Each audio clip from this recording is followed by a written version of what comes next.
buy a beer in the neighborhood. Call Joe Murray. I happen to trust Joe Murray. First time I ever met Joe Murray was at a... Welcome in 98.5 The Sports Hub. I'm Joe Murray. Got ourselves a show tonight, everybody. Oh, yeah. Oh, yeah. Plenty of things to talk about. And, oh, boy, two topics that I think we can just get through an entire night tonight. I'll lay it right up for you. The Red Sox continue their road trip in Sacramento tonight. And while their big trade acquisition is on the injured list. That's one story. The other is Christian Gonzalez spoke to the media today. And let's just say he didn't sound happy. And maybe the owner of the Patriots is negotiating through the media while one is not. So those are the two big stories tonight. We'll get into everything else here. You can join in at 617-779-0985. You can join us on YouTube as well. I'm already in there. And people are ready to go. We got BRJ Gibbs. Ryan's in there. New Hampshire is in there. Hello, New Hampshire. Gabe is in there. Jack is in there. Seaside is in there. We already got people ready to go. Just go to youtube.com and search 98.5 The Sports Hub, and you'll see us right there on the show. Skaz is here. We got intern Derek tonight, and Street Team Joe is here. He has made his return to the night show. A lot to get into, and man, where do we start? We're going to go Red Sox tonight. And let's just go with the positives first. The Red Sox have the second longest road winning streak in Red Sox team history. Back in 1939, they won 15 in a row. Right now, they've won 10. It's the longest winning streak in Major League Baseball history. And the longest ever is back in 1984, the Tigers, sorry. Just to throw that in there. So good things are happening. They won last night. Like, it's all good. And they did have an injury in the middle of the game to the new acquisition, Curtis Mead. He stayed in the game. They took him out, then he got x-rays. The x-rays were negative. It was listed as a contusion. So that was last night, everybody. That was last night. We know the Red Sox began a 7-game road trip. They got a 4-2 win over the A's. Peyton Tolley was solid. 7 strikeouts, which we won our bet of the night. 7 strikeouts hit last night. He did give up 2 home runs, though, and they pulled him after 90 pitches. So keep your eyes on that when it comes to Peyton Tolley. I don't know how many innings they're going to allow him to pitch this year. He's already over his innings pitched. But he gets pulled. The bullpen does the rest, and we'll get into the bullpen in just a little bit. Ceddanne Rafaela moves from the second hole to the 5 spot in the lineup. He hits a grand slam, goes up 4-1. He didn't think he hit the grand slam. He slammed the bat down. But he hits the grand slam. They go up 4-1. And the reason why he was batting 5th, as we mentioned, the newly acquired Curtis Mead batted 2nd. Mead was hit by a pitch and then eventually left the game with a wrist injury. It's not a great look acquiring a player who now is hurt and on the injured list, just coming out within the last hour or so. Curtis Mead on the injury list. He'll be out for 10 days. It's considered a broken wrist. Let's just keep it there for a second. Last night, he's hit on the wrist. They do x-rays. They say it's a contusion. Nothing to see here, but he said it does hurt a little bit when he moves it left to right. Today, I'm looking to see if they're going to bring anybody up from the minors. You know, if usually they would do that. And then about 3, 4 o'clock, here comes Nate Eaton. Or is it Sogard, excuse me. Nick Sogard from Sacramento, by the way, is now on his way there because Mead is going on the injured list with a broken wrist. How did it go from a contusion to a broken wrist?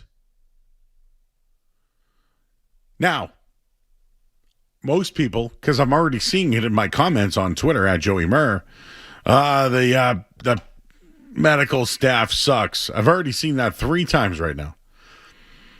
I've already seen it. X-rays were negative. Medical staff has to be fired. It's unacceptable. I'm out on X-rays. Sox medical staff smells. The Sox medical staff is smelly, Joe. So this is just all within, I started the show here. People are already upset with the Red Sox medical staff. And again, they shouldn't be defended because of some things from the past. Well, come to find out, they were at a minor league ballpark last night.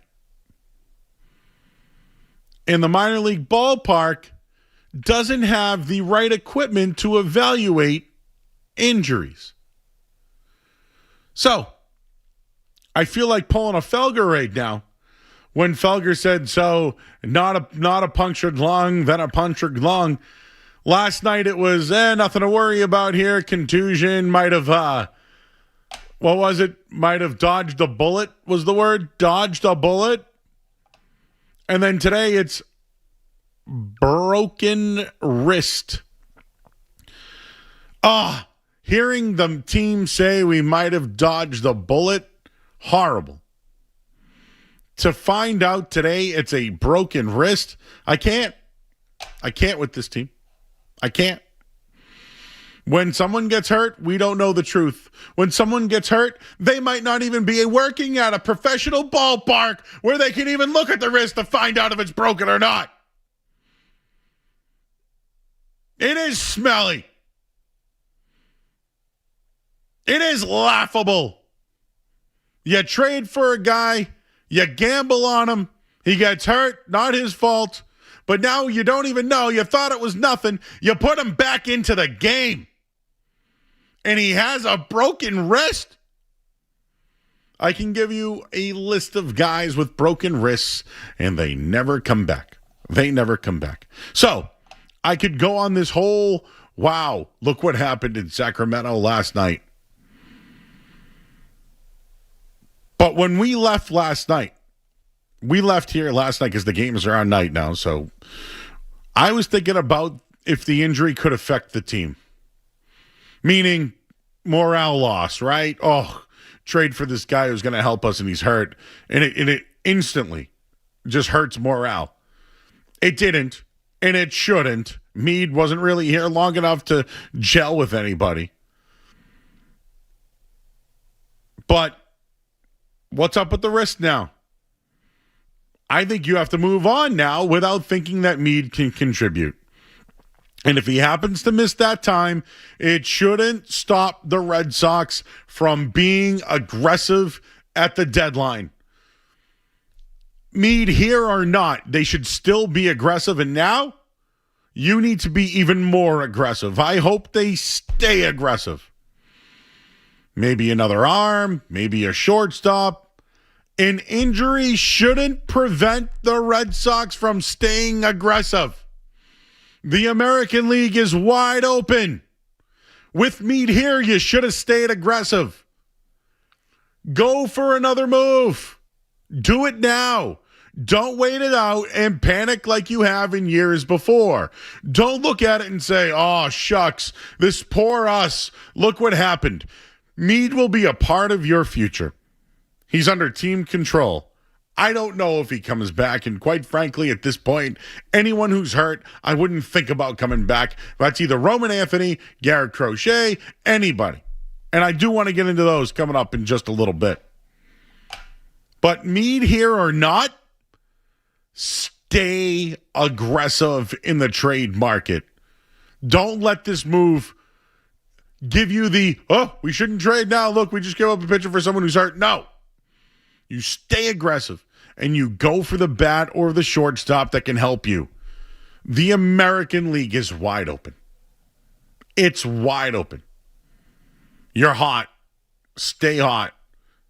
I hope tonight is not a morale, I'm not going to say morale loss, based off somebody getting hurt who they just acquired. This shouldn't stop them. I hope they stay aggressive. We'll leave it there at 617-779-0985. We'll let you hear from Mead after last night's game. And, I mentioned just some of these guys who could be coming back. I wanted to get into that a little bit. And how about the relievers for the Red Sox? They've been very good. I got some numbers on them coming up in a bit. And we will talk about what happened over at Patriots camp today. I got Coach of the Year odds in the NBA. There's a lot of other stuff here that we can get into. I know Robert Kraft spoke earlier this week to gay back his stuff as well. And the Red Sox back in action tomorrow. We'll leave it there. I'm Joe Murray. You're listening to 98.5 The Sports Hub. More Joe Murray coming up on The Sports Hub.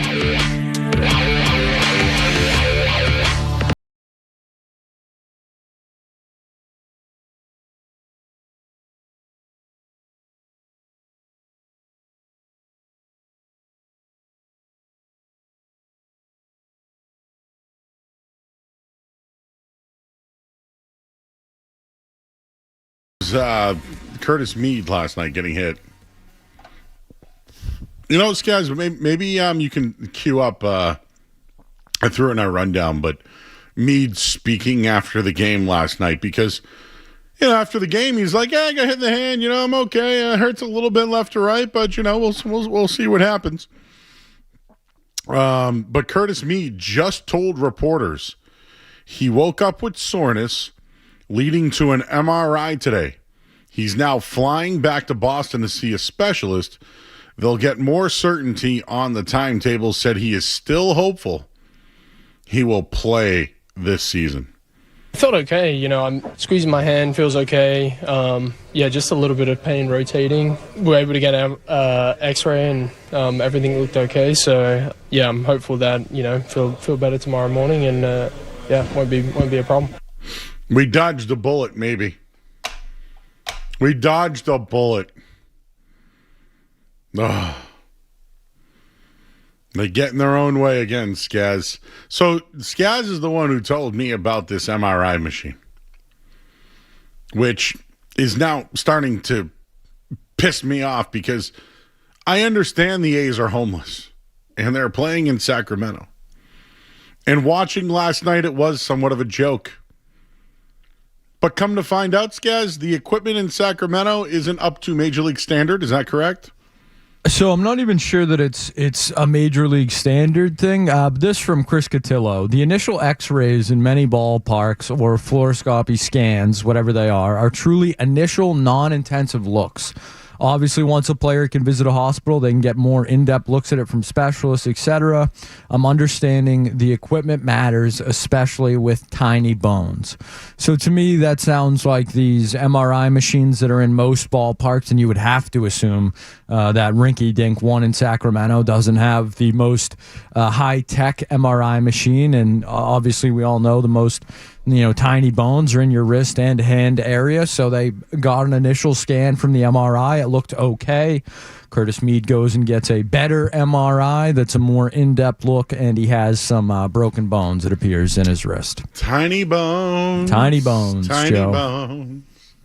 I feel so alone. I got a lot of little tiny bones. Not as tiny as Caleb Durbin's, but still tiny.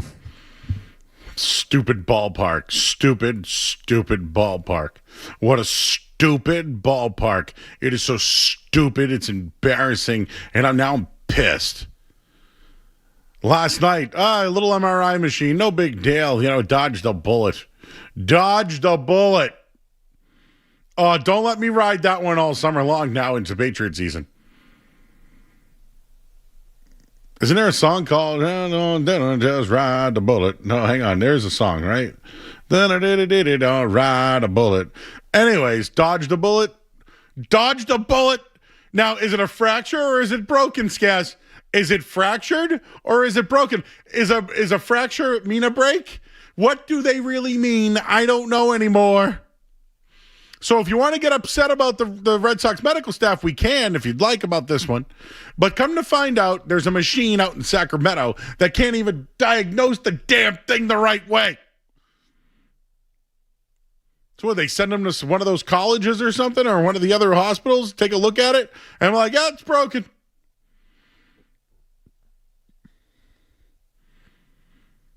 Man, what a short start. Was Antonio Brown here longer? Definitely took up residency at That's Brady's right. house. Played a whole game. Now, this was more of a Gordon Hayward, Aaron yeah. Rodgers type yeah. situation. Conor McGregor's last fight may have been longer than. Ooh, that was 69 seconds. Yeah, I'd like to know Curtis Mead's actual playing time in this game. I like that they sent him back out there, too, to play defense with a broken wrist. I think that's good. That's a good sign. Fractured his wrist.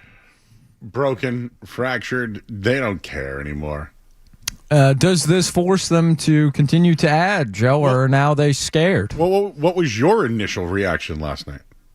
Last night, I thought everything was hunky-dory, Joe. You said stay aggressive. Yeah. Don't let this get in the way of anything. Absolutely. And, now I think that should be even more reinforced. But it does kind of, give you pause. You wonder how they'll react to it. I would think they need to keep adding. The shortstop thing, though, why are they so hell-bent on a shortstop if Franklin Arias is in AAA? Yeah, or if Trevor Story's coming back. Well, I'm Or all they set with Trevor Story. By the way, I did hear that Marcelo Meyer was taking grounders today at Fenway. Oh, that's good. Sources. I don't have sources, Skaz, but I can tell you that I had sources on the ground today. True story. Somebody never mind. Somebody might be in this building, not part of our station, but somebody may have been there today that told me that they saw this.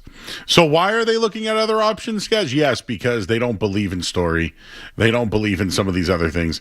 I don't know what to do at this point, but I'm going to just bring up some names, and you can call in at 617-779-0985. I almost forgot the phone number. How could I? Skaz, which one of these players is going to come back and make an impact? I want you to answer. Give me one or two. Roman Anthony, Marcelo Meyer, Trevor Story, Isaiah Connor-Falefa, Garrett Crochet. No Johan Oviedo? You didn't want to toss him on the list? I did not put him on the list. Oh, boy. So, come back and have an impact. I think IKF will probably come back. I don't know if he'll have an impact. Can I say none of them, Joe? Yeah, you can say none. I would lean towards none. Would you add Curtis Mead to this list? Yeah, I don't think he's coming back this year.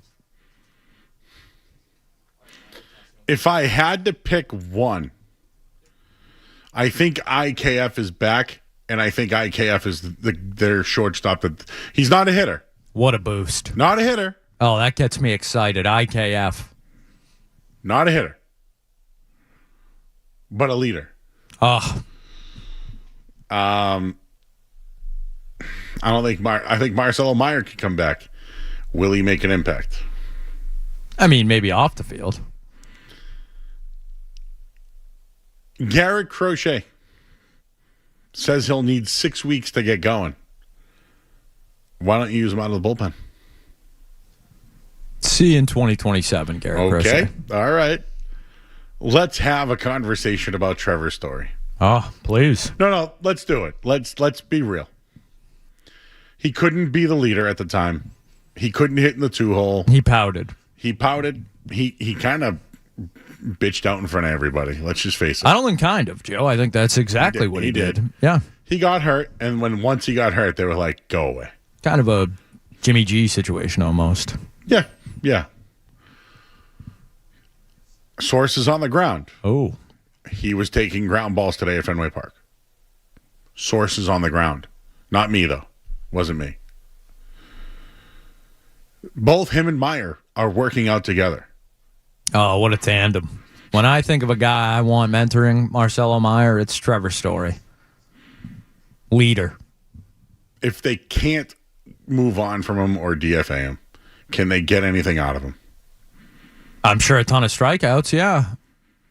I don't want to see Trevor Story take another at bat. I would rather see Anthony Siegler and Monasterio at this point.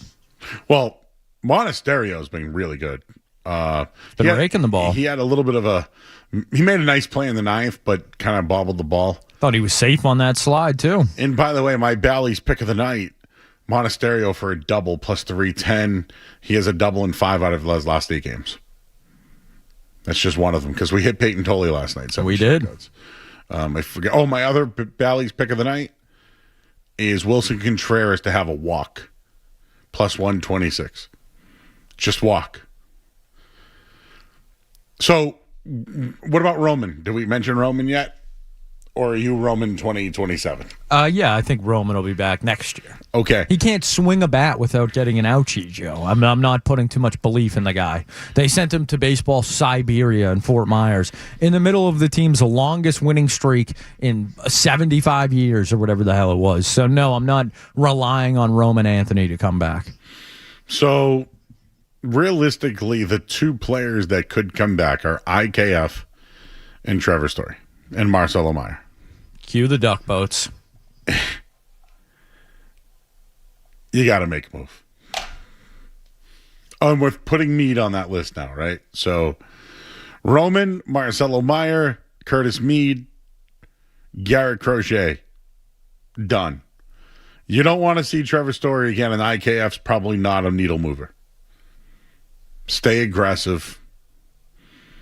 I did hear about the Otto Lopez today, and I know a little bit about him.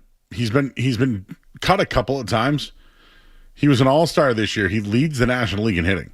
A little bit of pop, 9 home runs, but he'd be under contract for a while. I think he would just be a good fit here, and very much like Curtis Mead.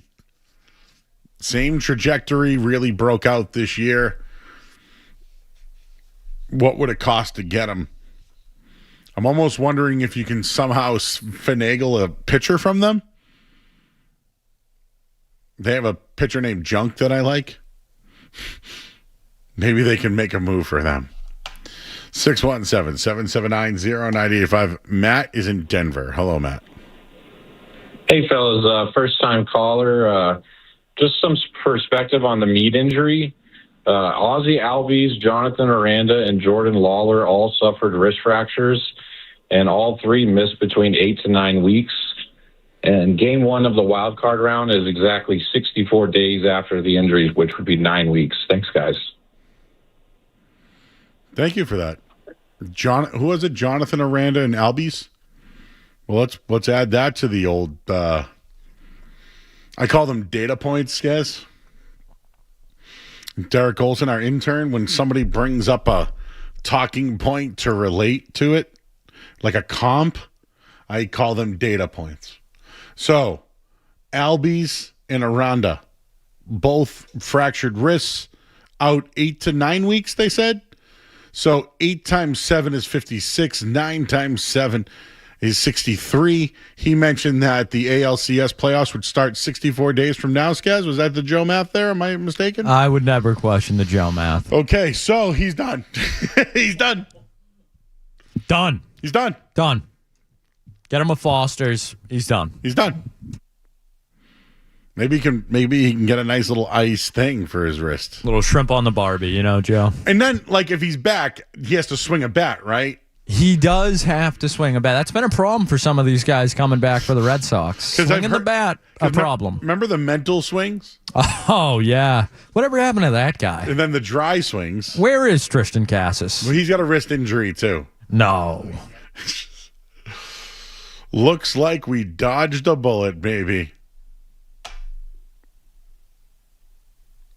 Some guy doesn't like, earlier I wrote, so it was they dodged a bullet to a broken wrist on Mead. I can't.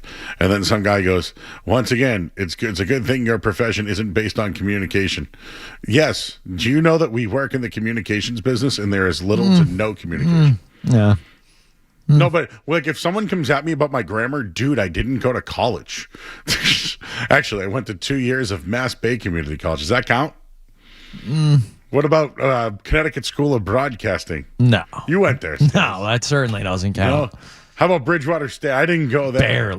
Barely. Well, some people have rings to represent that they went I there. certainly don't have one of those. No. No. But Street Team Joe went to Bryant University, just a factory of professionalism and education. And I noticed how I didn't mention Boston University at all. because anybody that we've had from BU is too smart. So at least we have some smarts in the room. I appreciate that. Intern Derek not catching any strays there. I don't know how that didn't happen. This guy's done. It's done. Stay aggressive, will ya? Stay aggressive. Don't pout. Don't pout. Don't go in the corner. Oh, but no Wisty. Oh, no Wisty's. Wisty's hurt. He got a little Wisty problem. Stay aggressive. Stay aggressive. Go get the guy you want. Go get him. You traded Connolly early for a guy who's going to help you next year. Go find a shortstop so you don't have to deal with Trevor Story. Because Lord knows we can't. All right, let's go to break. I'm Joe Murray on 98.5 The Sports Hub. Are you kind of plugged in every day, or you just say, let my agents take care of it, that's what I'm paying for? How do you personally approach it? Yeah, kind of like I said, no, I'm not getting into negotiation talks right now. Oh, it's not negotiation talk. It's like, Between me and my team, they gonna let me know and do what we got to do.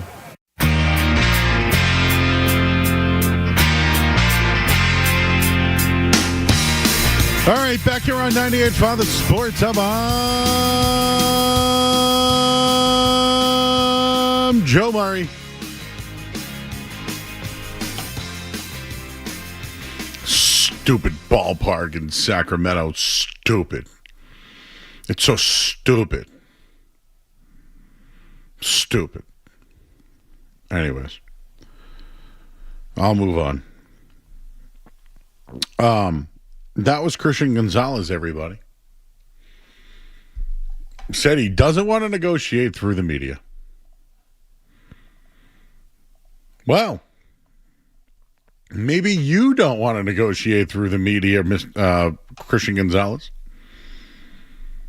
But do you know who wanted to negotiate through the media today or a couple of days ago? Mr. Kraft.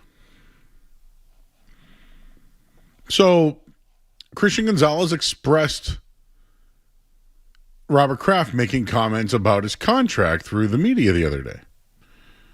He wants to keep his contract situation private. Full transparency, the other day, it never popped in my mind once that when Robert Kraft said, we're going to make him the highest paid Patriot at his position all time, I just went, yeah, go get him. Yeah, they're spending money again because Bill Belichick didn't. He got me. He got me. He probably got you all too. Because here's the deal. Full transparency, it would be dumb and stupid and, I don't know, a horrible asset management strategy to not give Christian Gonzalez an extension. So whether you like him or not, or if he plays zone versus man, whatever, that's besides the point. Beside the point, whatever. Again, I didn't go to college. You sign corners. It's what you do. You sign him, you give him the extension, you give him more than the other guy, and you pay him. Because you know why? You can trade him in 2 years if you don't want to pay him anymore. It's happened with Sauce Gardner, Jalen Ramsey, Trent McDuffie. You can do that stuff. You can do it. So it shouldn't even be a thought. Because again, when Robert Kraft said, we're going to make him the most highest paid player, whatever, I just went with it. I just went with it because, it makes sense. But what is a main theme of this night show? If it makes too much sense, it probably doesn't make any at all to everybody else. And it probably doesn't to one Christian Gonzalez. Christian Gonzalez is awaiting multiple extensions for cornerbacks. And, well, today another one happened. So, today, because we're waiting on the Witherspoon, right? We're all waiting on that one. Today, 3 players got extensions in the NFL today. Jalen Carter, 4 years, $152 million. That's a lot of money. A lot of money for him, by the way. But this is what defensive tackles are making now, right? Justin Simmons makes the most. Now Jalen Carter's got to make more. Brian O'Neill today of the Vikings, big tackle, right? What do? You give tackles $100 million contracts because that's what you do. When Will Campbell comes up and he's still playing tackle, he's going to make $100 million because Brian O'Neill made $4 in '96. It's just going to happen, everybody. And then today, Denzel Ward gets a 2-year, $62 million. Now, how much of that 2-year, $62 million is actually guaranteed? Well, I'll tell you right now. He's going to make $31.1 million per year, which means that of that $62 million, is it guaranteed? Did they guarantee that money? Because if he's getting 31, Witherspoon's getting 32. If Witherspoon's getting 32, Christian Gonzalez is getting 33, 34. Are they close on a deal? Does the fact that Robert Kraft came out and said, oh, yeah, we're going to make him the highest paid ever, and Christian Gonzalez says, well, I don't want to negotiate through the media. Isn't that exactly what Robert Kraft is doing? Which, to me, now makes me wonder how far apart they are. It's only going up. I actually respect Christian Gonzalez for going out there and practice, but you know what the real test will be on Thursday when they wear full pads? Do you even think he should go out there without a deal? No. If he's not out there on Thursday, everything Robert Kraft said, I'm going to put into question. It's simple. You pay these guys, and if you don't want them in 2 years, you trade them. There's a track. Look how many times Laramie Tunsil's been traded as a tackle. Look how many times. Jalen Ramsey, how many times? Who would have thought Sauce Gardner could still get 2 first-round picks? That's what he gave. You sign them because it's what these guys get, not because of what you think they should get. We'll leave it there at 617-779-0985. Back to this Curtis Mead thing. You believe this? Curtis Mead headed to the injured list with a fracture. Or is it broken? We don't even know anymore. But you can't think that he'll be a part of this for the rest of the year. You can't. He's wearing a brace on his left wrist right now. He's not sure if he'll need surgery, according to Alex Spear. He's going back to Boston tonight because they have better hospitals there that can diagnose injuries better. But hey, let's just put him back out there, no big deal. Let's talk to Alex. He's in Miami. What's up, Alex? Hey, how are you doing tonight, Joe? How goes it, bud? Good. Hey, I just wanted to talk about Otto Lopez. I was a 21-year Red Sox season ticket holder, been down here in Miami full-time the last 2 years, so I have no choice to get my baseball fix now at Marlins games. And, I was saying to your producer, he kind of reminds me of Orlando Cabrera. Last year, he was the starting second baseman. This year, he transitions over to shortstop, and, he's got a flair with a glove. I want to say maybe last year he hit 250, 260, so he's obviously having a breakout offensive year. But, compared to the guy Neto everyone's talking about in Anaheim, I would take this guy 7 days a week. The only other person I'd take over him, and I don't know if Breslow has the balls to do it, is get Bobby Witt Jr. out of Kansas City. Yeah, the only reason why I'm pushing back on the Bobby Witt thing is I've been very much behind it, dude. They're opening a new ballpark, and I think they want Perez and Witt as a part of that. That makes sense. Alex, okay, I'm not a reporter, so I'm not a guy with a lot of sources, but what do you think about a Jansen Junk Otto Lopez for a Brian Bayo type deal? I would get rid of Bayo. I would get rid of Meyer. I don't think I'd get rid of our top shortstop prospect, Arias, but it seems we've got plenty of pitching depth in the minor leagues. maybe we give up our third or fourth top starting pitching prospect, include Meyer as a shortstop, include Bayo, and maybe a couple of bags of balls and, some sodas. No, like but for real, what do you for. really think it would take to get Lopez? I'm honestly shocked, Joe, that we gave up Connerly early for a guy that's been DFA'd twice this year that just happened to, run into 17 home runs. And in this day and age, I don't know, is it performance-enhancing and drugs, or did the guy actually change his swing? He seems like a utility guy to me. It really sucks that he broke his wrist in his second at bat, but I don't think I ever would have made that move. And irregardless if the Red Sox make the playoffs or they don't make the playoffs, I think you got to get rid of Breslow. The guy just. No, I appreciate you, Alex, and thank you for the insight. We're not getting rid of Breslow right now. I need Breslow to make Breslow moves. The ones that we all rave about.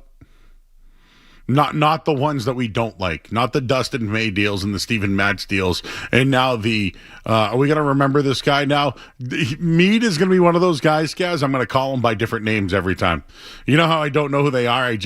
What was it, Shane Durbin? I kept calling Caleb Durbin. Like this guy, Curtis Mead, whatever he is. Yep. Him and Johan Oviedo. Remember when you said we weren't going to see him again this year? They better go maybe they could play Peppa together. Justin's in Lynn. Hi, Justin. Hey, Joe, it's Justin. I just have a problem with the reporting on the injuries by the Red Sox. It's a disgrace that they have to get an X-ray in a minor league park, and that's an embarrassment to Major League Baseball for putting those teams in a minor league park where you can't get accurate injury information. It's a disgrace, Joe. Yeah. I'd like to turn up the volume. Thanks, buddy.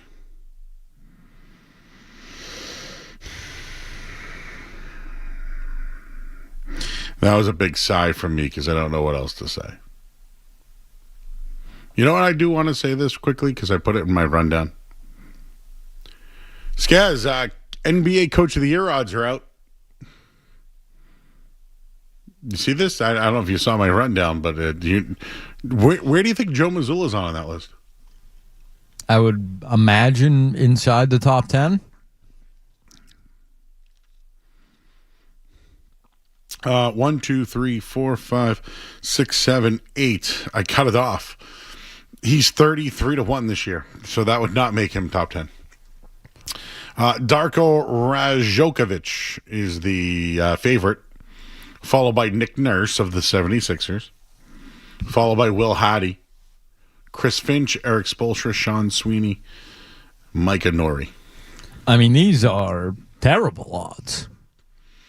You think Nick Nurse is, and I like Darko. I do think he's a very good coach, but I would hit a lot of these long shots before I would hit those guys. If anyone is worth the 33-1, it's Joe Mazzulla. Joe Mazzulla is some good value here. I think Rick Carlisle with the Pacers is really good value. Back, yep. I mean, call me crazy, Joe, but even like Thiago Splitter or like someone like that is certainly more enticing to me than Chris Finch or Nick Nurse. But if the Celtics get a number 1 or 2 seed without Jaylen Brown and losing out on Jaylen Brown and having Paul George, I'm ready for the goalpost to change. They'll say, well, they had a higher win total before the season anyways. I'm not advising you to make this bet. I will. Why not? But I think if you like value, sure, you can win $330. MGM has it at 35-1. Okay, you can put literally $10 to make $350. Joe math. $1 gets you $35. You could put $1. You hear that, Derek? $1 on Joe Mazzulla, and you'd win $35. To me, that's a value worth taking. I'm not advising the pick. I'm just telling you, when someone says great value, there is value there. I would say there's certainly value there when the likes of Dusty May and Brian Keefe, no offense, local guy, and Mike Brown, and I don't think Mike Brown's going to win Coach of the Year after coming off a title. Call me crazy. I'm surprised Joe Mazzulla has worse odds than guys like that. So I agree, Joe. That is some good value right there. Somebody said when I Street Team Joe cut the part of me yelling about the ballpark in Sacramento's case. And some guy goes, it's not the machine's fault. Usually you have to test it again the day after, which is why you should say nothing the night of. What were they? No, you know what? Actually, let's talk about that for a second. I hate that take. Don't you need a report? Yes. Isn't that what it's about? I think the Red Sox, unfortunately, did everything right in this situation. I think they gave him the X-ray in the stadium. It was clean because, unfortunately, they're in a minor league stadium and the X-ray machine isn't a real X-ray machine. And then he woke up sore and they gave him a real X-ray and it's broken. I mean, I'm not blaming the Red Sox. It's just, unfortunately for them, this is incredibly Red Sox this past season where we dodged a bullet. Nah, he's not that hurt. Oh, actually, it hurts for him to swing, and you'll see him in a couple of years, probably. So, yeah, I think it's just an unfortunate pattern with that team right now. You can't trust them on injuries. And this one, not their fault at all, unlucky circumstance. But, yeah, I totally understand the fans' frustration. I hope he comes back to Boston, they look at it again, and it's better. That's the hope is a bad thing, right, guys? I know Street Team Joe was watching Shawshank the other night. Hope can be the worst of things. My hope, they actually get a real doctor or machine to look at this thing and just say, hey, it's not as bad as we thought. But you know what? They shouldn't think about him coming back this year. They should stay aggressive. Stay aggressive. Remember the old cheerleader? Be aggressive. Be aggressive. Be aggressive. All right. I've had enough. Stupid machines.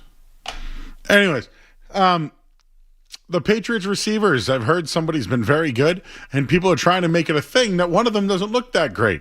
So what is it? We'll find out next. But first, this hour of the sports has been brought to you by Valvoline Instant Oil Change. Enjoy quick and convenient vehicle maintenance this month. Visit NewEnglandOilChange.com. You can save 50% of your next round of oil change at Valvoline Instant Oil Change, the official oil change of busy people. We'll talk Pats next on the Sports Hub. You're listening to Joe. What you've seen in totality, is it fair to say Kayshon Boutte, to this point, has outperformed A.J. Brown? You always come up with these questions to pigeonhole me every year. How's A.J. Brown looked? Yeah. He's been okay. I thought today was better for him. He caught a couple slants. He had a really nice little hitch where he stopped on a dime and totally lost the cornerback, so that was nice. But I would say that Kayshon Boutte through 4 practices has been the best wide receiver on the field. Now, I would also say that some people would point out that he has been here. He has been in this offense. A.J. Brown, Romeo Doubs have not been in this offense. So it's I would say, natural to assume that it's going to take them some time to get fully up to speed on where Kayshon Boutte is. But to answer your question, Boutte's been the best wide receiver through 4 practices. I knew it was that song. Well, kind of something to do with a bullet.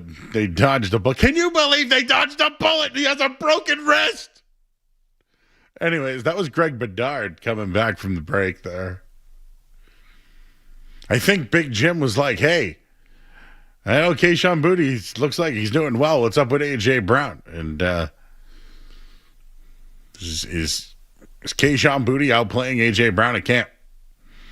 I'm not making it a story. I'm not doing that. I will not do that.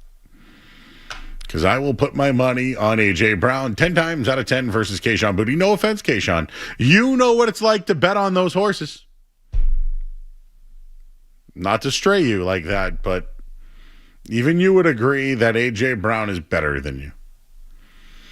Now, with everything that's going on at camp, could it slightly just be, hey, Romeo Dobbs, hey, A.J. Brown, these guys know the offense, like DeMario Douglas and Kayshon Boutte. How about you mimic what they're doing because they know the system? It could just simply be that, right? And then they get out there and they mimic them and they watch. I think it's great that Kayshon Boutte's having a great camp because he was almost traded. I think it's great that Kayshon Boutte wants to show that he should stay here because he has a rapport with Drake May. And what do? You cater to the quarterback. That's what you do. But since we're having the discussion, let's take a look at the Patriots receiver group. A.J. Brown, Romeo Dobbs, they're here. They both were just acquired here. So, therefore, they're going to be here for a bit. So, if you look at the rest of their wide receivers, Kayshon Boutte, here. Mac Hollins, here. Pop Douglas, he's kind of a, I don't want to call him a gimmick receiver, but man, he can make some big plays. And then there's Kyle Williams, who you drafted in the second round last year, and then there's Efton Chisholm. People are reporting that right now Kyle Williams is the 7th best receiver on the field. I feel like with A.J. Brown on the field, you can do a lot of different things with a lot of different personnel when it comes to Boutte and Dobbs. Yesterday, we didn't really get into it too much, but Mac Hollins discussed potentially playing some tight end. I think the most important person on the offense outside of Drake May, and I know that people aren't going to like this one. What do you do if Hunter Henry goes down? What do you do? I know the tight end isn't that strong, Skez. Yeah, it's Eli Reardon time, Joe. That's what it would be. Do you think a rookie could take on that role? No, probably not. No. So, I'll ask you, Skez, on offense, outside of the quarterback, and listen, I left Will Campbell out of this because they drafted a first-round pick to back if in case he doesn't play well. On offense, outside of Drake May, what player can they go without that they can't go without?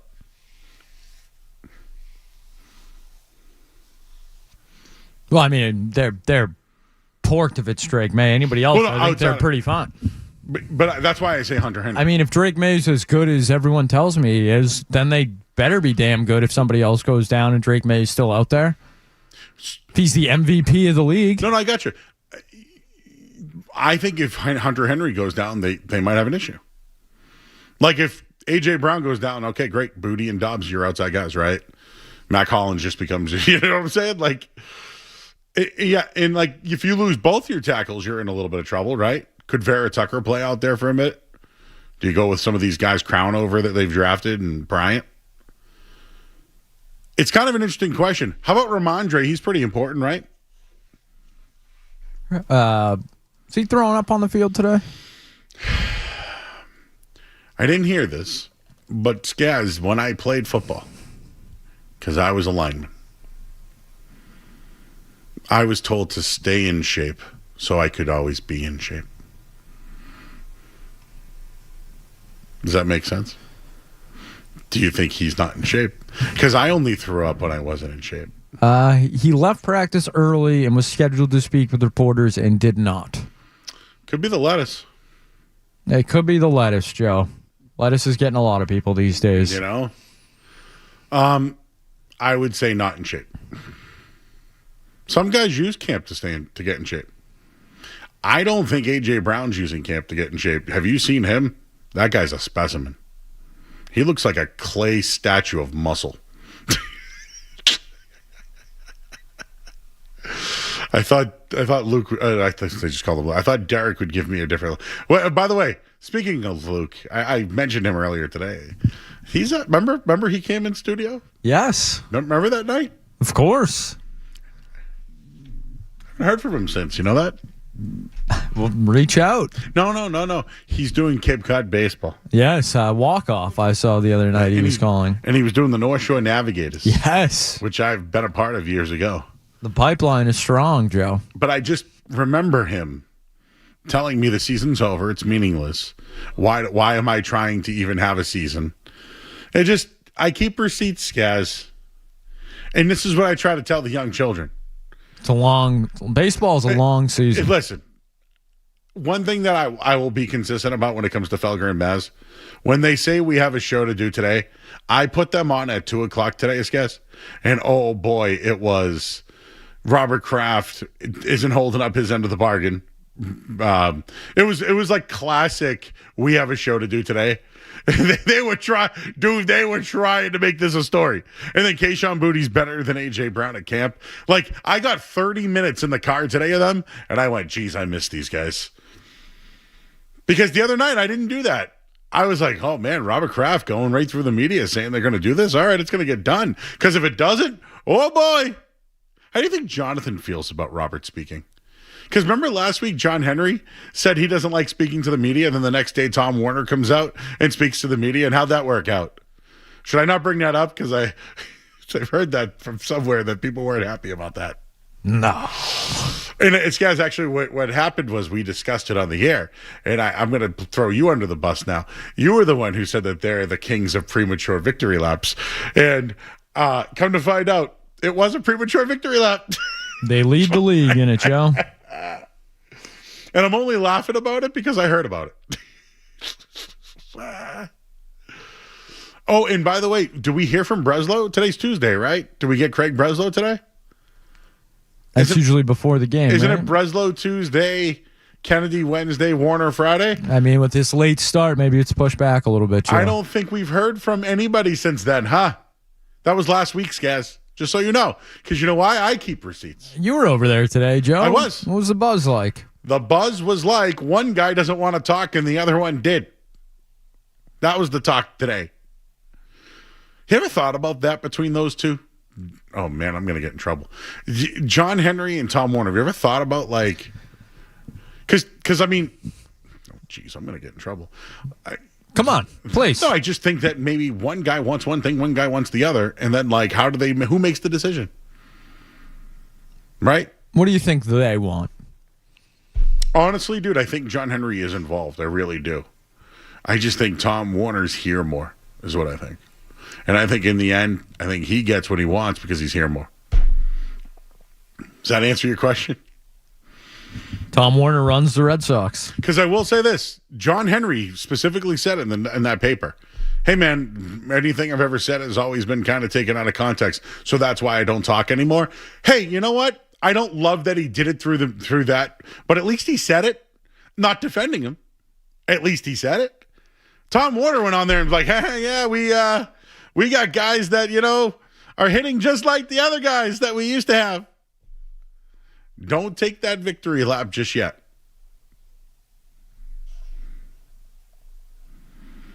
Mike is in Tiverton. Hey, Joe. Big fan of yours, man. I'm going to just say what needs to be said. This injury, as terrible as it is, this is the baseball gods basically to me saying, you know what, Craig, do you have the cojones to put him on the table? And listen, you can clearly develop pitching. So I would say, look your minor league system and take two of your best arms. Do everything you can to keep on Natoli and Bennett, but throw Arias in the deal, throw Meyer in the deal, and even if Willie Abreu was on top, it had to be included. You have to go get. Now's your chance to get a superstar and rectify this thing. I would have been okay if they didn't do that originally. But to me, this is like the baseball gods telling Craig Breslow, this is your bold move. This is your opportunity to be bold and say, and it's like, if you can't do this now, and I understand that they might not win it all this year, but they don't even have to. If they go get Bobby Witt, and I know he's hurt, I don't think he's going to be hurt long, but if they go get someone like that, I don't want Ellie De La Cruz. I want Bobby Witt or like a legit guy for that type of offer. And it's like, do you have the ball? Do you have the balls or what to do it? Like, that's what it comes. This is like this could literally like be his making of like the next great Boston GM. And it takes a lot of risk to do it. And it's not going to be easy to like give up the prospects. But to me, this is the world telling him, Do you have what it takes to be the Red Sox GM or not? Because this is his calling. So if he does nothing, I think that says a lot about him in this situation. Thanks, dude. The baseball gods. Here we go. Now it's up to the baseball gods. Oh, what could possibly go wrong? Hey, Christopher Smith, Smitty on Baseball's out. And where are they tonight? Sacramento, Sacktown in the house. California love. We'll talk to Smitty next here on 98.5 The Sports Hub.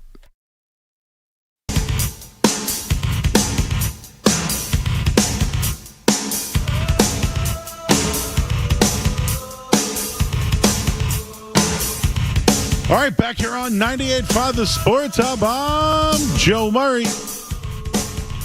Wow, everybody.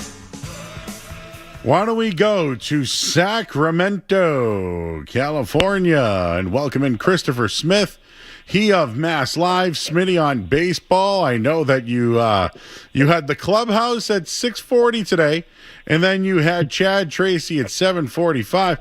So, Chris, what happened today? What's the scoop on what's going on in there right now? Not good. Brutal news for the Red Sox. Curtis Mead, who they just acquired Saturday, who just played his first game Monday and left after getting hit by a pitch, has a broken wrist. And so they're going to send him on the red eye back to Boston tonight, and he'll see a hand specialist, and then they'll go from there and see what timetable is, if he needs surgery, if he's going to play again this year. I mean, there's just a lot of uncertainty with that. So, brutal blow, obviously. The Red Sox get a guy who's having a breakout season, 17 home runs, 7 doubles, 1 triple, 500 slugging percentage. You know, a guy that's not striking out, not chasing pitches, looks really good. Plug him into the number 2 hole in the lineup. And, in his second at bat, he breaks his wrist. It's just incredible. Do you have any insight on to what changed from dodged a bullet contusion to fracture broken wrist? Yeah, well, if you notice, Tracy did say dodge a bullet, maybe. And he also said, which you don't hear that often, he said after the game last night that they were going to possibly do additional imaging tomorrow. And so with these ballpark scans, the X-ray machines, they're not as high-tech. It's just to get an initial look. We saw this with Roman Anthony. His scan came back negative initially. And so a lot of these, scans, you don't get the, better look. So they went to the hospital today. They did, an MRI. They noticed, they found out it was broken, and now they're going to send him back to Boston. You'll probably get a CT scan there too. So to get even more of a look to see, what needs to be done if surgery is needed. So this isn't uncommon. I know it looks bad, why did something come back negative? But this often happens in baseball. The machines aren't great. They're just initial, the initial imaging to see what you got. So, again, I would love to blame the medical staff. You're saying that because of the ballpark and their equipment, they weren't able to get the accurate assessment. Yeah, and plus we're at a minor league ballpark too. So I don't know if that changes anything in terms of even worse medical equipment here, but I would give them the benefit of the doubt there because Tracy did say after the game yesterday there'll probably be more of this, or there's likely going to be some additional imaging, today. Yeah. So, I would give them the benefit of the doubt there. Oh, I already had a crash out about the minor league park, so I've already gone off on that. Quite the park. It is quite the park. We walk out to center field to the clubhouse, to the visitors' clubhouse after the game. You'll get to walk right across the field to the clubhouse. So, the lineup was out recently. I know you reported it. Who's in and who's out for tonight? Yeah, so with Mead, not available for the foreseeable future, or for the foreseeable future, they're going to have Romy Gonzalez at second base. He's a lefty masher, and so he would have probably been in the lineup at, a DH anyway. They've got Jahmai Jones leading off. They consider a lefty masher, as Chad Tracy likes to say, lefty killer. And so those two guys are leading off. You got, or those two guys are 1 and 2 in the lineup, and then you have Stadion Rafaela back in the 5 spot. They put him in the 5 spot yesterday for the first time in a couple months. He's been hitting seconds, and they say, well, they got me plug him into the 2nd spot, move Rafaela to the 5th spot, get some more RBIs, have the chance to run more because he's not on base in front of the big bats, Wilson Contreras and Abreu, and all of a sudden you're thinking about, well, is he going to go back to the number 2 spot right now? That might be the case against right-handers, but as of now, they're going to stick with them in the number 5 spot against lefties. So, we'll see. Okay, and Jake Bennett gets the start tonight. Can you just talk about his resurgence, I guess I should say, and the fact that they were able to move on from Connolly early, and just how he throws strikes, and this is a big spot for him. So I guess I'll ask you: how's the morale when it comes to the injury for Mead and, Jake Bennett on the mound tonight, hoping to continue this nice little streak they got going on? Yeah, so there weren't many people in the clubhouse, anyway, not many players. So I didn't really get a taste of the assessment of the mood. But they have won, 23 of their last 27 games. So they know they can win without Mead anyway. So I think the mood's fine. I think that Jake Bennett has been awesome because he's been able to throw strikes and get chased. He has an ability to place the ball in the strike zone, exactly where, the blue area of hitters, where they can't hit it. And, he doesn't need a hard fast, just like Ranger Suarez and Sonny Gray. You don't need a hard fastball if you can, command it like, I'm not going to call him Greg Maddux, but if you have command like Greg Maddux, obviously, you could place a pitch. You don't have to have the best velocity in the world anymore these days still, even though the game's all about velo, velo, velo. And so he's been really good at that. I think that, it obviously allowed or gave the Red Sox an opportunity to move on from Connolly early to get a position player. Now they're in the market for him. They were going to be in the market anyway for a position player, probably another position player before Monday's deadline, but now they have to really pursue somebody. All right, he's Christopher Smith, Smitty on baseball. How is that park out there, man? Yeah, it's all right. Sacramento. This is my first time here. It's actually the second time I've covered the Red Sox in a regular season game in a minor league park, because I covered when Toronto during COVID wasn't playing in Toronto. They were playing in Buffalo. I went to Buffalo to cover the Red Sox there against Toronto. Plus, I've been to, I've covered the Red Sox at George Steinbrenner Field with the Rays last year. Yeah. So, yeah, I've been at some weird venues. The press box is it's just, chairs everywhere. We'll give whatever you can do. And, yeah, it's fun. It's fun to go to somewhere new and see something. I got to do the nice river walk today, so. Nice. All right, I asked a couple of guys on the show this question, Smitty, so I'm going to ask you. Which of the following players do you think will make an impact for the Red Sox this year? Roman Anthony, Trevor Story, Garrett Crochet. Of those three, who makes an impact? Question. If you were to I think that they're going to go out and get a shortstop, or they're looking to get it, at least looking to get. The shortstop market isn't big, all right now. It's not like there's too many guys on there. So they might not end up with a shortstop. And if that's the case, I would say Trevor Story. Roman Anthony, again, we asked today about him, still not, swinging a bat. And so I've seen Trevor Story get back from injuries, and he had the worst WAR in baseball or on the team before he was injured. However, he was playing on a sports hernia and he was doing it for, so, I know that last year when you look at the year, the numbers, the under the hood numbers weren't as good as the hood numbers, right? You knew there could be regression this year. So I'm assuming there was some regression anyway, but the sports hernia probably did affect him. So I am going to say that I just don't see Crochet and Roman Anthony getting. I don't want to say they're going to be out for the season, but I'd say, I'd say Trevor Story beats both of them back. And the question was impact, so I'm not holding you to any of that other stuff. But just on Trevor Story, did you think you mentioned just some of the setbacks he had in the hernia and all that. Do you think him being the leader might have put a little bit of too much pressure on him early on? No, I don't think so. Because he leads by, he's really a lead by example kind of guy anyway. And so it's not like he's rah-rah in the clubhouse anyway, and I don't think it put any pressure. I mean, he was the important leader with Bregman last year.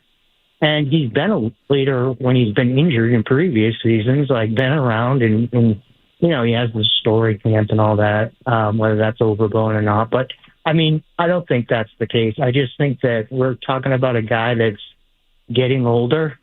If you look at some of the per field numbers last year, even though he led the team in RBIs and hit a bunch of home runs, there was a lot of blue on his baseball on page. So I didn't expect him to be the same player this year. Things catch up to you, and and he also was dealing with the sports rule. So I mean, that's why I think he was not good.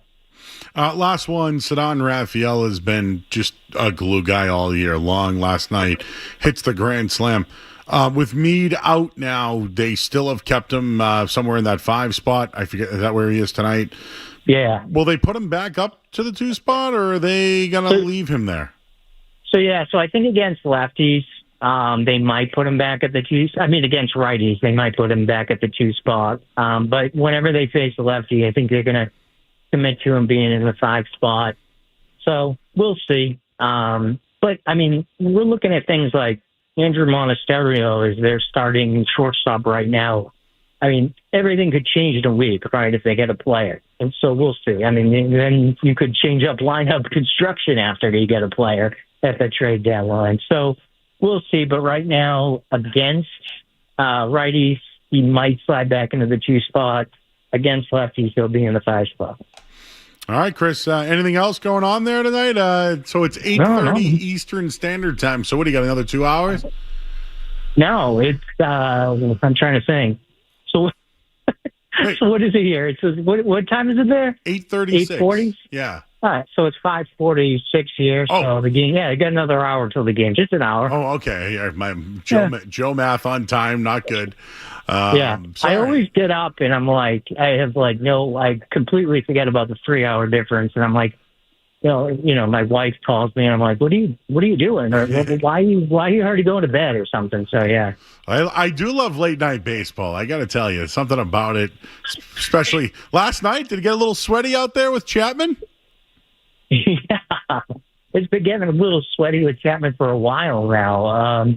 So, I mean, obviously yesterday there was the error by Siegler, but he's been throwing a lot. Like, he hasn't had the same type of command that he's had. So, I mean, whether it's a groin thing that's still bothering him a little bit or whatnot, I'm not saying it's a concern, but he's definitely not the same Chapman that he was at the beginning of this season and all year last year. So it's a groin thing, not a hamstring thing? Or is it both? I'm trying to think. Yeah, I think it's a hammer. I might have just... We'll just say lower body. How about that? Yeah, lower body. Yeah. All right, Smitty. Appreciate you, man. I know you're busy out there. Thanks for joining us here in Boston, and enjoy the rest of your Sacktown trip and your West Coast road trip. All right, have a good one. You got it. He's Christopher Smith, everybody. Smitty on baseball. Check him out over at Mass Live. And do you think he let that one slip at the end there? It's a groin, not a hamstring there. Could it be both? Anyways, I support the man who is battling through a groin injury. That's a man. Damn it. I'm a man. Speaking of being a man, I feel like I'm a man of honor and integrity. And when the sniffer comes out, everybody, sometimes you just got to look into it a little bit more. And the Pancake Gate is real. It's been confirmed. And now the Revs players have been asked about it. And in one of their videos, even James Scaramuzzino was featured. in this video. We'll let you hear it coming up next. But what is going on with Pancake Gate? We'll have more coming up next here on 98.5 The Sports Hub. Sports Hub headlines. All right, Red Sox in action tonight in Sacramento, but they're going to be without Curtis Mead, who has a fracture in his wrist. He's headed back to Boston. Nick Solgaard getting the call up. Talk to the person in charge of that, but I do not think so, unfortunately.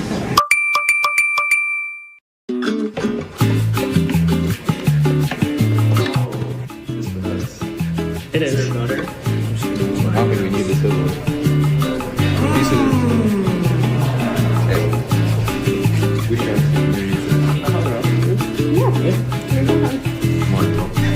Hey, we need a box to go. Welcome. Revolution, excuse me. Justice for the Pancake Boys. And then it's Apple TV broadcast regarding, and then it's about the Joe Murray show and pancakes. So, Skaz, I think that we opened up something going on with the Revs regarding pancakes. We uncovered something, Joe. It's investigative journalism at its best. Now, I want to let you know, I did ask Coach Marco about the pancakes. He was just like, oh, yeah, one of our staff members got upset because they were eating too much. It's below the coach. You don't want the coach worried about the pancakes anyways. The coach wasn't worried. Hey, good. That's what I'm saying. Leave that to the staff. The staff is worried. Yeah. Andrew Farrell, a couple of guys didn't want to talk about it, remember? Well, we asked the new guy, too, and he was like, oh, so you're the pancake guys. So, yeah, there was something was going on over there. Something must have happened where, because that, what was well, the rumor was that, I won't name any names, but there are a couple players that are big pancake aficionados. There may have been a pancake eating contest before practice one day, and then maybe practice didn't go so well that day, Correct. I think is what we surmised so far from our little insight we have. So Will Harris was the fellow that we had on. He's brand new. Spanking new. But when I asked him about the pancakes, he goes, oh, is that from you guys? He must have been tipped off that the media has been talking about the pancakes. Hey, you're going to go on with Joe Murray. Don't talk about the pancakes. In a way, I love it. Yeah, absolutely. It's great. So we're getting to know the Revs, Joe. The only time I ever kind of I leaked something that I shouldn't have was last year. Was that the Hershey Highway? No, not that one. But last year, Josh McDaniels, I may have invited the wide receivers and quarterbacks to his place. Yeah, I do remember this, yes. I just want to let you know that Kendrick Bourne's the one who blew it. Not passing me. The buck, Joe. Oh, Come now on. I am now. Because you know how many people said, no, Joe, he was with the guys in North Carolina. No, that was the next week. So I got for that, by the way. And I let it slip. I apologize. I'm not sorry. Right? Plus, it's also against the rules for coaches and players. So maybe that was the fine line there. But there are no rules when it comes to pancakes, damn it. So it's the first time, guys, I've ever really been involved in a movement with a sporting team. I will say those pancakes too, phenomenal looking. Those were who's ever cooking those up down in Foxborough. Kudos to you. I understand why they were clamoring for them. We have a lot of Revs fans who listen to the show. I think that you should make shirts or hats, whatever. What about like a pancake social with the fans, like you used to do back in like elementary school or something? You pancake day with the parents. I think that there should be pancakes for every shot. You know how with the Ks, people do Ks? We need pancakes. Like Peyton Tolley should have mustaches for every K that he has, right? A syrup? Are we doing syrup? The Section 10 boys drizzle the ketchup? Boom. Are we sipping the syrup for the Revs or what? I just feel that every shot that Peyton Miller or Brooklyn Reigns has on net, we should drop pancakes. Not like real I'm talking like I got to talk to Sarge. There we go. We got to make this happen. We have guys on the inside, Joe. We have lots of guys. We have a pipeline. I hope you're listening. But you got 30,000 people at the last game. 37, I believe. Whatever. Could you at least get 7,000 pancake fans? Rebs are fourth in attendance the last, five years, I believe, in the MLS. So they're a top 5 attendance team. They just, they're riding the wave right now. Maybe make another signing. Also, some Rev news. Our buddy Eli Feingold got his green card approved, so now he doesn't take up an international roster spot. Wow. So he's now a citizen, or at least working citizen.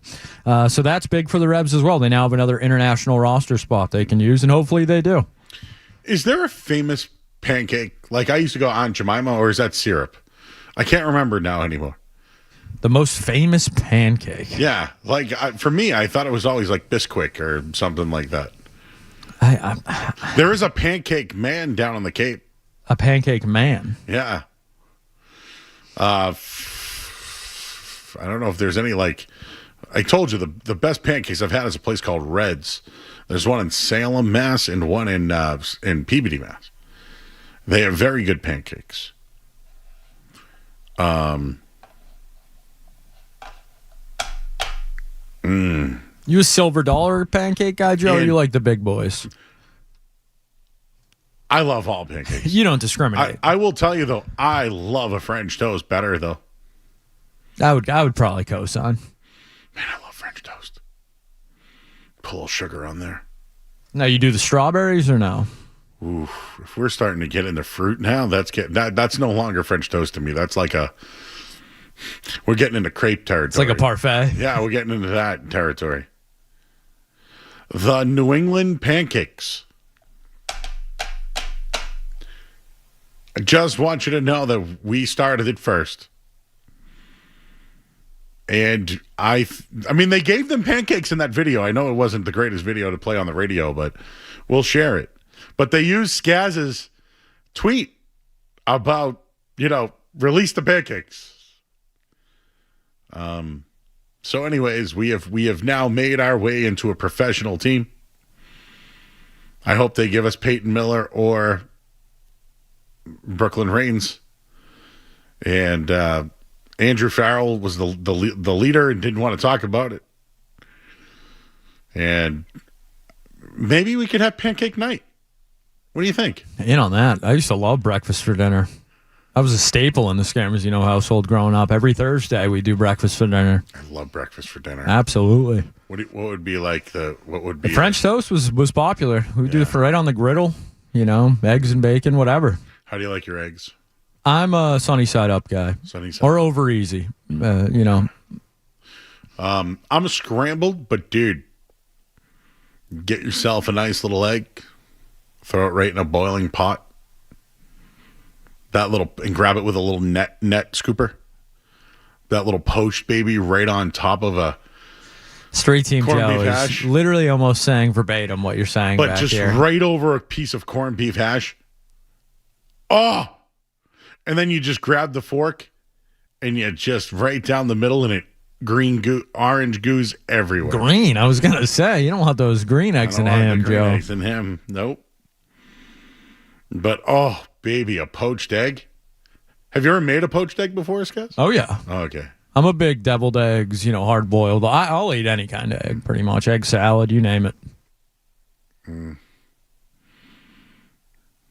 Pancakes is separate, though. Although, I've made a sandwich out of a pancake before. You ever done that? You take the pancake and you roll it, and then you put the eggs in it with the sausages, and then you put the syrup on top of it all, kind of like a McGriddle. I've done that with a waffle back in the day. Oh, wow, okay. Yeah, Waffle in the microwave, sandwich. Yeah. Yeah. Do you know one time I did that with waffles? Eggo waffles, to be exact. And then I put it in a panini maker, and it was fantastic. So I am out here right now soliciting pancake night, courtesy of the night show of 98.5 The Sports Hub and the Revolution Radio Network. And you know what? I will wear a pancake if I have to. I don't know how to wear a pancake, but I will. So you just give me 2 giant pancakes, put some string on it, Derek. We'll make a costume, put it right over me. My front will be a pancake, my back will be a pancake. And we'll have Rev's night I'll get Sarge involved. We'll get our buddy Adam in there. Maybe Coach Marco wants to get involved. Is Alexi Lawless going to be there? Maybe we can get him. We could throw egg on his face. Good. We're good on Alexi Lawless. No thanks. We can give Matt Turner a chef hat.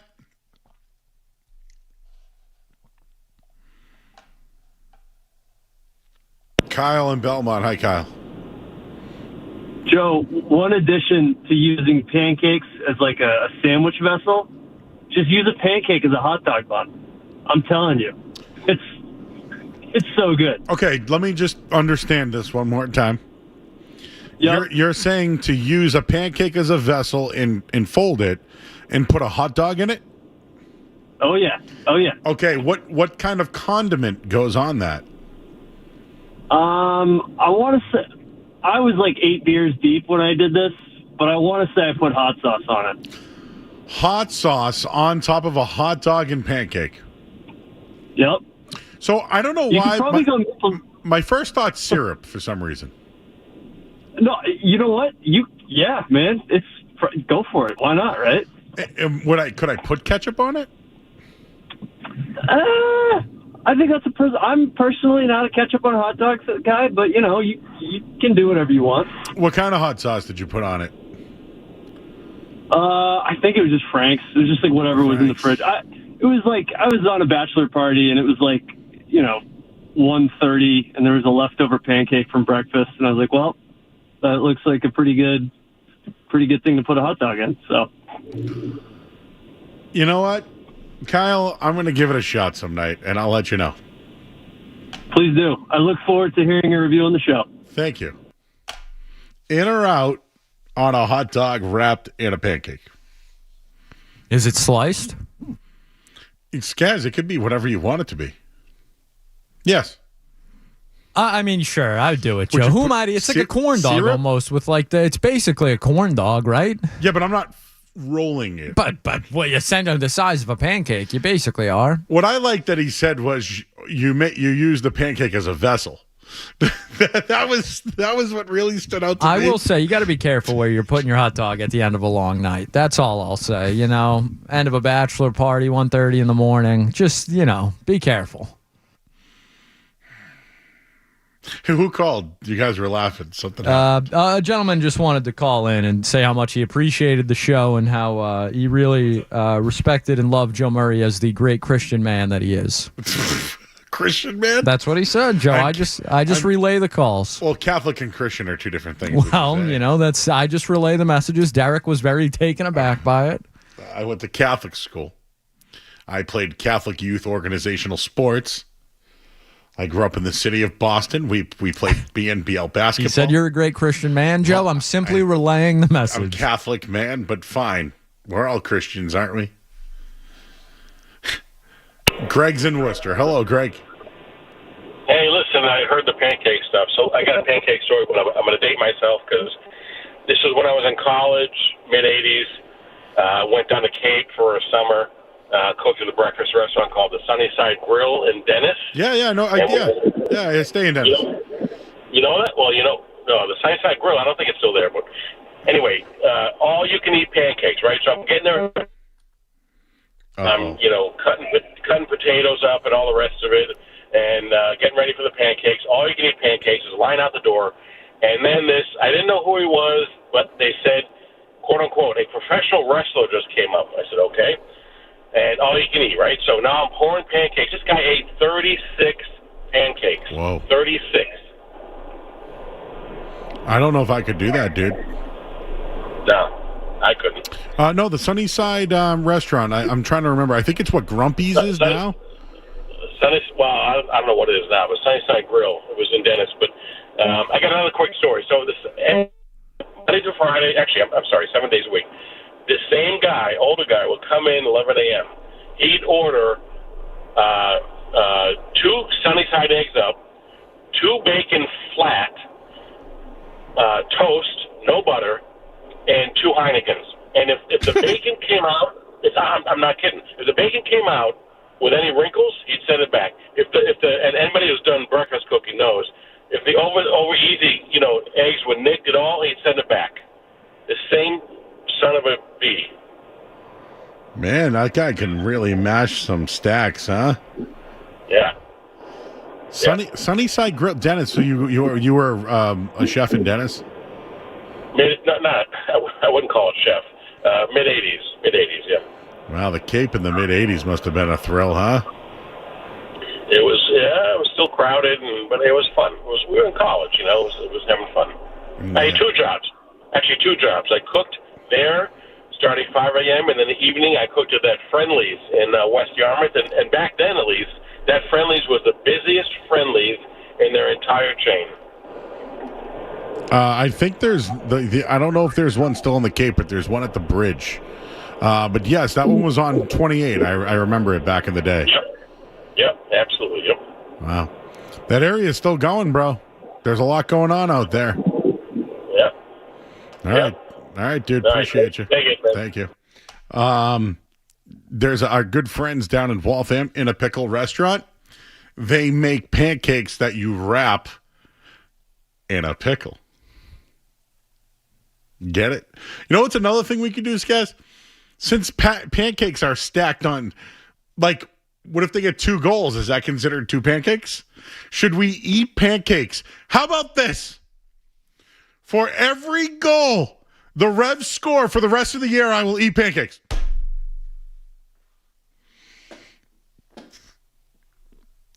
I don't know how we could raise money for charity, but damn it, I will eat a pancake for every goal the Revs score this year, the rest of the year. Sponsorship opportunities are available. I would say, Joe, maybe we do a cumulative tally, and we as a show have to eat that many pancakes at the end of the season. And since there's 90-minute games, should we see how many we can eat in 90 seconds? We have 90 minutes to eat as many pancakes as the Revs score goals. How about 90 seconds?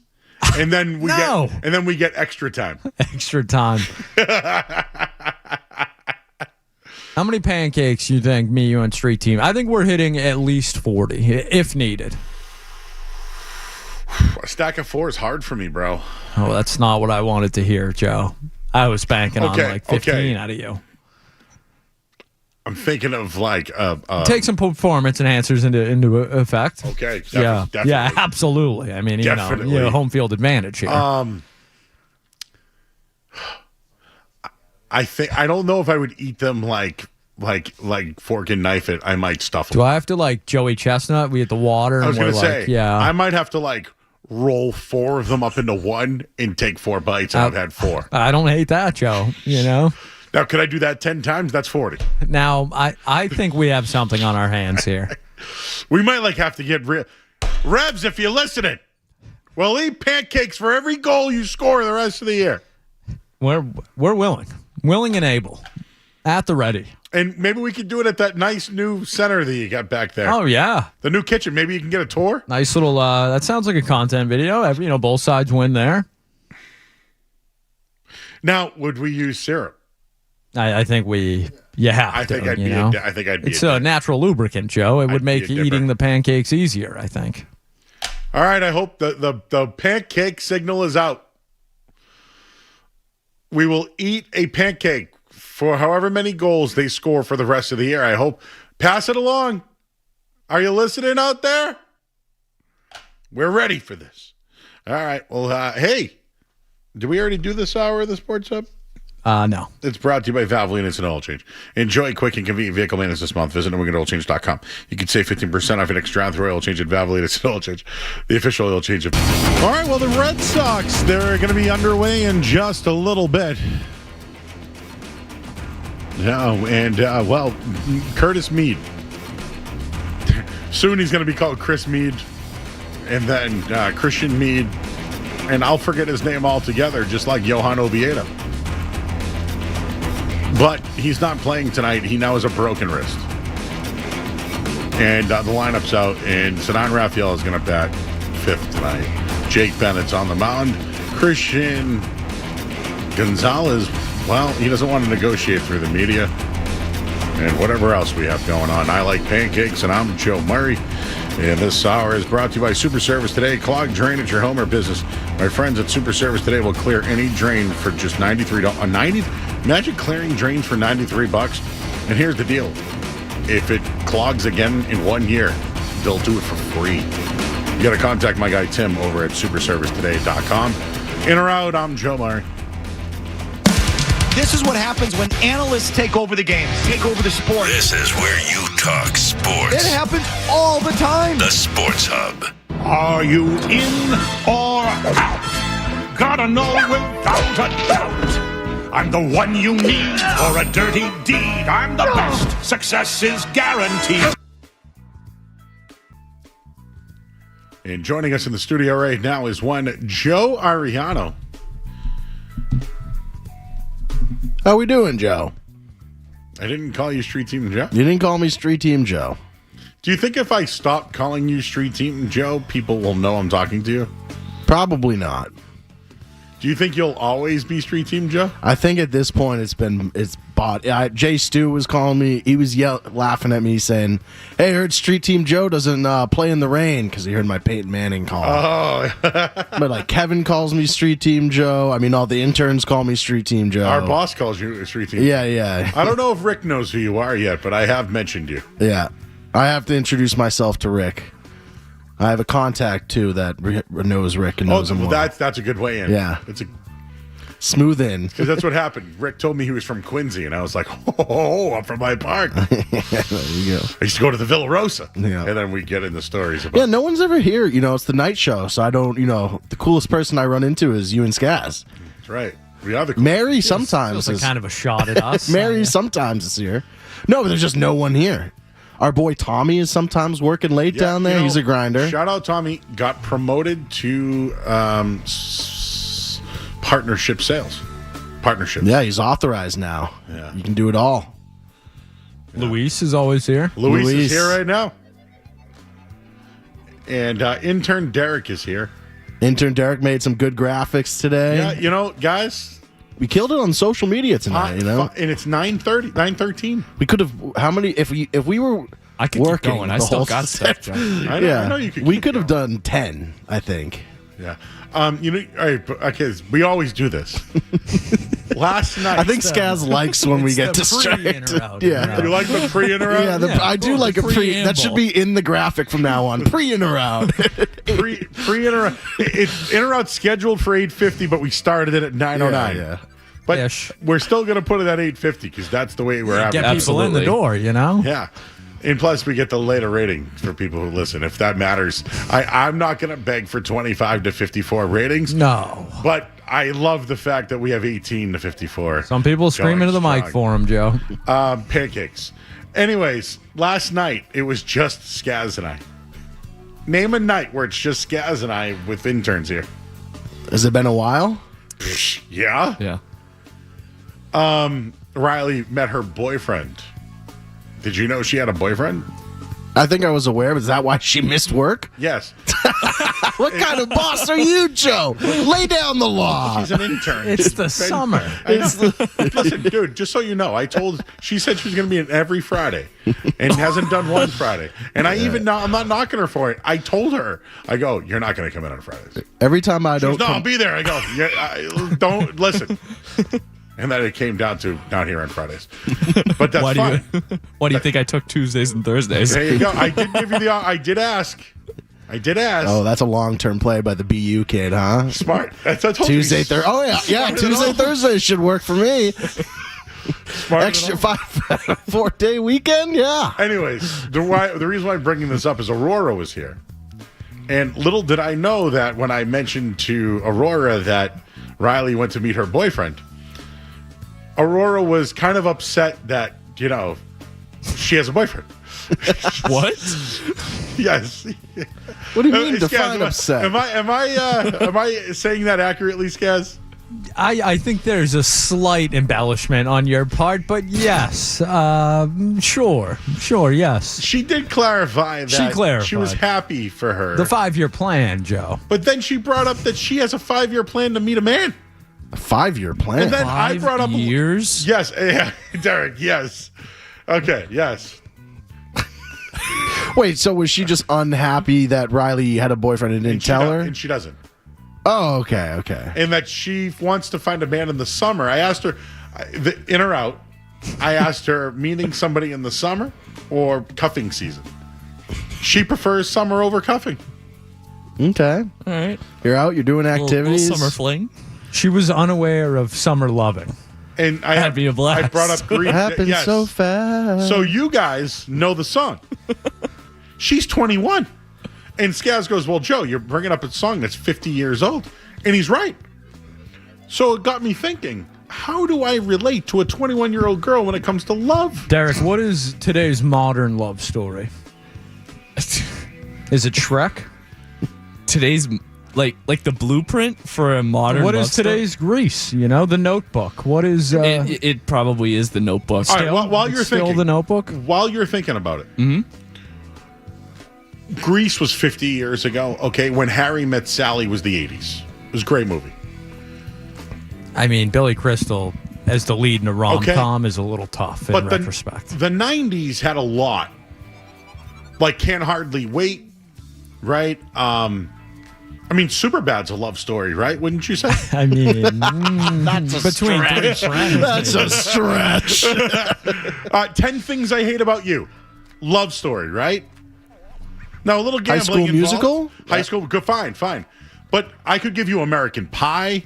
I could give you, is The Hangover a love story? No. Okay, fine. All I'm saying is there are a lot of things. Titanic is a love story, would you say? A bad one, but yeah. Came out in like 1996. Okay? How do you relate to somebody? So Hooch checked in and said those vampire love stories, which was Twilight is so outdated. Okay. Help me. Yeah, that's more recent than The Notebook. Yeah, so the rom-coms have gone down the drain kind of. So The Notebook is the last big romance movie I can think of. It's gone over to TV shows. This is a sports radio station, Heated Rivalry. Oh, yeah, that's a big one. Heated Rivalry is huge. The Summer I Turned Pretty, which is also getting a movie finale this year. And Heartstopper is the last one I can think of. I don't know that one. Somebody in our chat says 50 Shades. Is that inappropriate for a college student? Yeah, those are the millennial moms. No college students are talking about 50 Shades of Grey on the campus quad. That's more the 40s and 50s. And I just want you to know, I'm not trying to be uncomfortable with this discussion. No, Joe. I really am. We're a sex-positive program. That's damn right. Congrats on the sex. Yeah, absolutely. Carlos Heel. Sick brag, bro. That's right. Brokeback Mountain was one, right? Would you call it a love story? I mean, even that's absolutely a love story, but even that's probably 25 years old. 2005. Yeah. Holy smokes! 21 years old. I'm still not over Superbad. It's Superbad classic love story. Remember he tried to get her the booze because he wanted the guy he liked her. And then remember the redhead girl liked the him. Redhead girl, it's Emma Stone. The redhead girl. Remember the redhead girl wanted to Emma get Stone? With what was his Jonah Hill? No, the other guy there. McLovin? McLovin. Remember? And then the cops came and found McLovin in the bed naked. Yeah, McLovin made out like a bandit in that movie. He did, and he had the walk in that nice vest that made him look older. La La Land is another one Okay. that's been romanticized, even though that's not a happy love story. I just Googled 2010s rom-coms. Crazy Stupid Love is number one. That's a good movie. What Happens in Vegas? Have you guys seen that one? I have not. No. Nope. Would you call Forrest Gump a love story? No. Jenny is a villain. Jenny is the villain. It's a love story. Joe, that is not a love story. She literally runs That's away someone from Forrest using Gump. someone else. Yeah. She leaves his kid with him. Yeah. It's an abuse story. Story of swindling. Now, Evil Rocky. Oh. That's got potential. Evil Rocky's on, he's going out on the town every night. He's leaving his wife behind. That might be one of my favorite moments of the summer. Maybe like Evil Rocky 2 is like, someone trying to, Open him up. Open him up, get into the real Evil Rocky. Yeah. But that you would say the original Rocky movie Love is story. a love That's story. a good love story. Yeah. That's a great love story. Great love story. But anyways, I'm doing this because, most of our listeners are 25 to 54 or older. How do you we have female interns here that wanted to talk to us about their love life, and I had nothing to relate it to. I had no You know, like 90210 when I was growing up, I know it's a little older than you guys, but every episode was about like teaching a lesson as a teenager, you know? Don't drink so you can't graduate, that kind of stuff, you know? But I don't even know. Like, I wouldn't even know. And again, Taylor Swift has a lot of love stories, right? Yeah. It's a love story, baby, just say yes. Yeah. Sometimes we don't want to say yes. That ain't a love story. Tom and Giselle used to be the tandem I looked up to. Oh, yeah. That's the How'd that turn out? Yeah, and it didn't turn out good. So I don't know what love is now. Just to speak on that real quick. She's bad, right? They got divorced. He was at the Brazil game with his daughter, representing Brazil. And then on Father's Day, she sent a great message, not even mentioning Tom Woods. I don't know, man. Mentioned the jiu-jitsu teacher that she certainly did. That was her teacher, even while her and Tom are together. I'm just trying to say, Tom has been the better man in this situation. She loves him, says she's in love with him. Can't find a better man. I've been waiting to do that for a long time. I was literally about to do that too. Our sick, twisted man. Can't find a better man. She loved him. All right. And that's why she'll be back again. Just real quick. All right. Can you do me a favor? Okay, the next headline that's coming up. I already told Derek he's doing the headlines after tonight. Could you read 9:30 for me here, Joe? I'm going to hand this to you. Hang on. But what was the voice that you were using the other night? Dobby. Joe Murray is walking. The live reads over to One Street Team Joe. The Boston prolotherapy. The what, Joe? Prolotherapy. Prolotherapy. Can you do that in your? Is it Dobby or Dobby? Dobby. Can you do that in your Dobby voice, please? Master gave Dobby sock. This hour of the Sports Hub is brought to you by Boston Prolotherapy. Don't let joint pain keep you off the court, course, or trail. Eliminate that with pain with Dr. Franchi of Boston Prolotherapy. How about 9:50? What do you got there? I'm going to have to turn the page.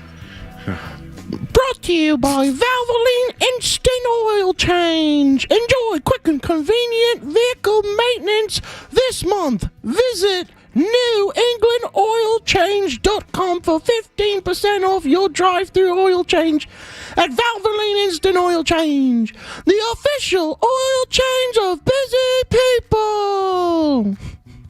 Thank you. Like you're losing oxygen. I was losing oxygen. Master gave Dobby sock. Dobby's a free elf. Does Dobby like pancakes? Dobby loves pancakes with extra syrup. What's Dobby's favorite love story? Harry Potter, of course. Oh, Harry. Who'd Harry love? Jenny. What? Jenny, Ron's sister. Oh, yeah, the Weasley. Jenny Weasley. I always thought he'd like the other girl.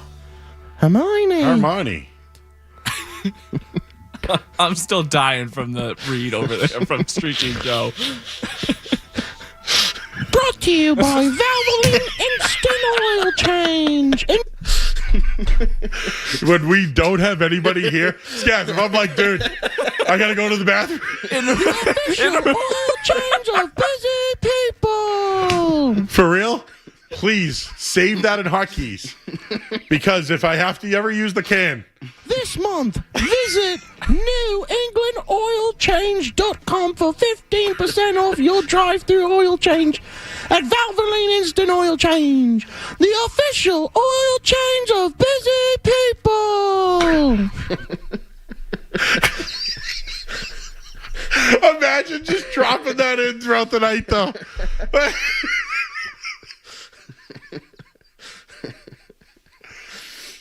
I've said a lot of dumb things on these airways. No, even like guys, you know how sometimes at the end of the night we end at like 9:53, but still have to do the read. Dude, the official oil change of busy people. Save that in hotkeys. Please save that in hotkeys. But then in the end, am I allowed to go, Harry Potter must not go back to Hogwarts. He'll be in grave danger. You're listening to 98.5 The Sports Hub. Yeah. Yes. Promo. All right. So anyways, want to do in or out now? I'm ready. That was a good pre-in or out. I think pre-in or out is becoming my new favorite segment. Can't find a better man. It's pretty good dual lyrics there. I was literally... She dreams in color, she dreams in red. All right, let's get back to hit her out. Don't let joint pain keep you off the course or trail. Eliminate that with pain with Dr. Fauci of Boston Prolotherapy.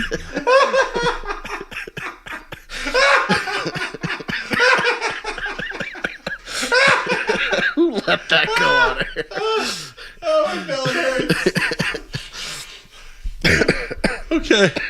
Okay. Are we going to break or what? Yeah, let's come back with hit around. We also the 98 the Sports Hub. The official oil change of busy people. More Joe Murray coming up on the Sports Hub. Dobby?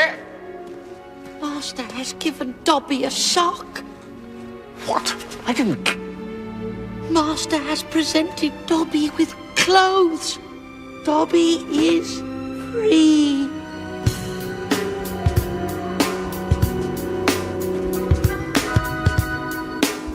Do you have Smeagol? Yeah, I would say in a way, sure.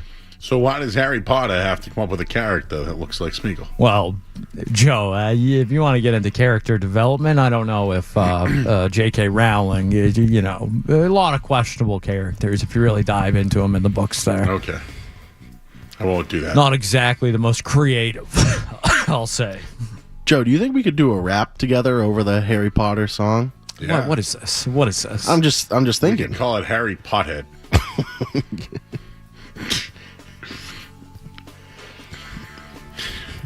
We could. Harry Pothead and Street Team Run. Someone wrote to me today, Roman Mead, and I just laughed.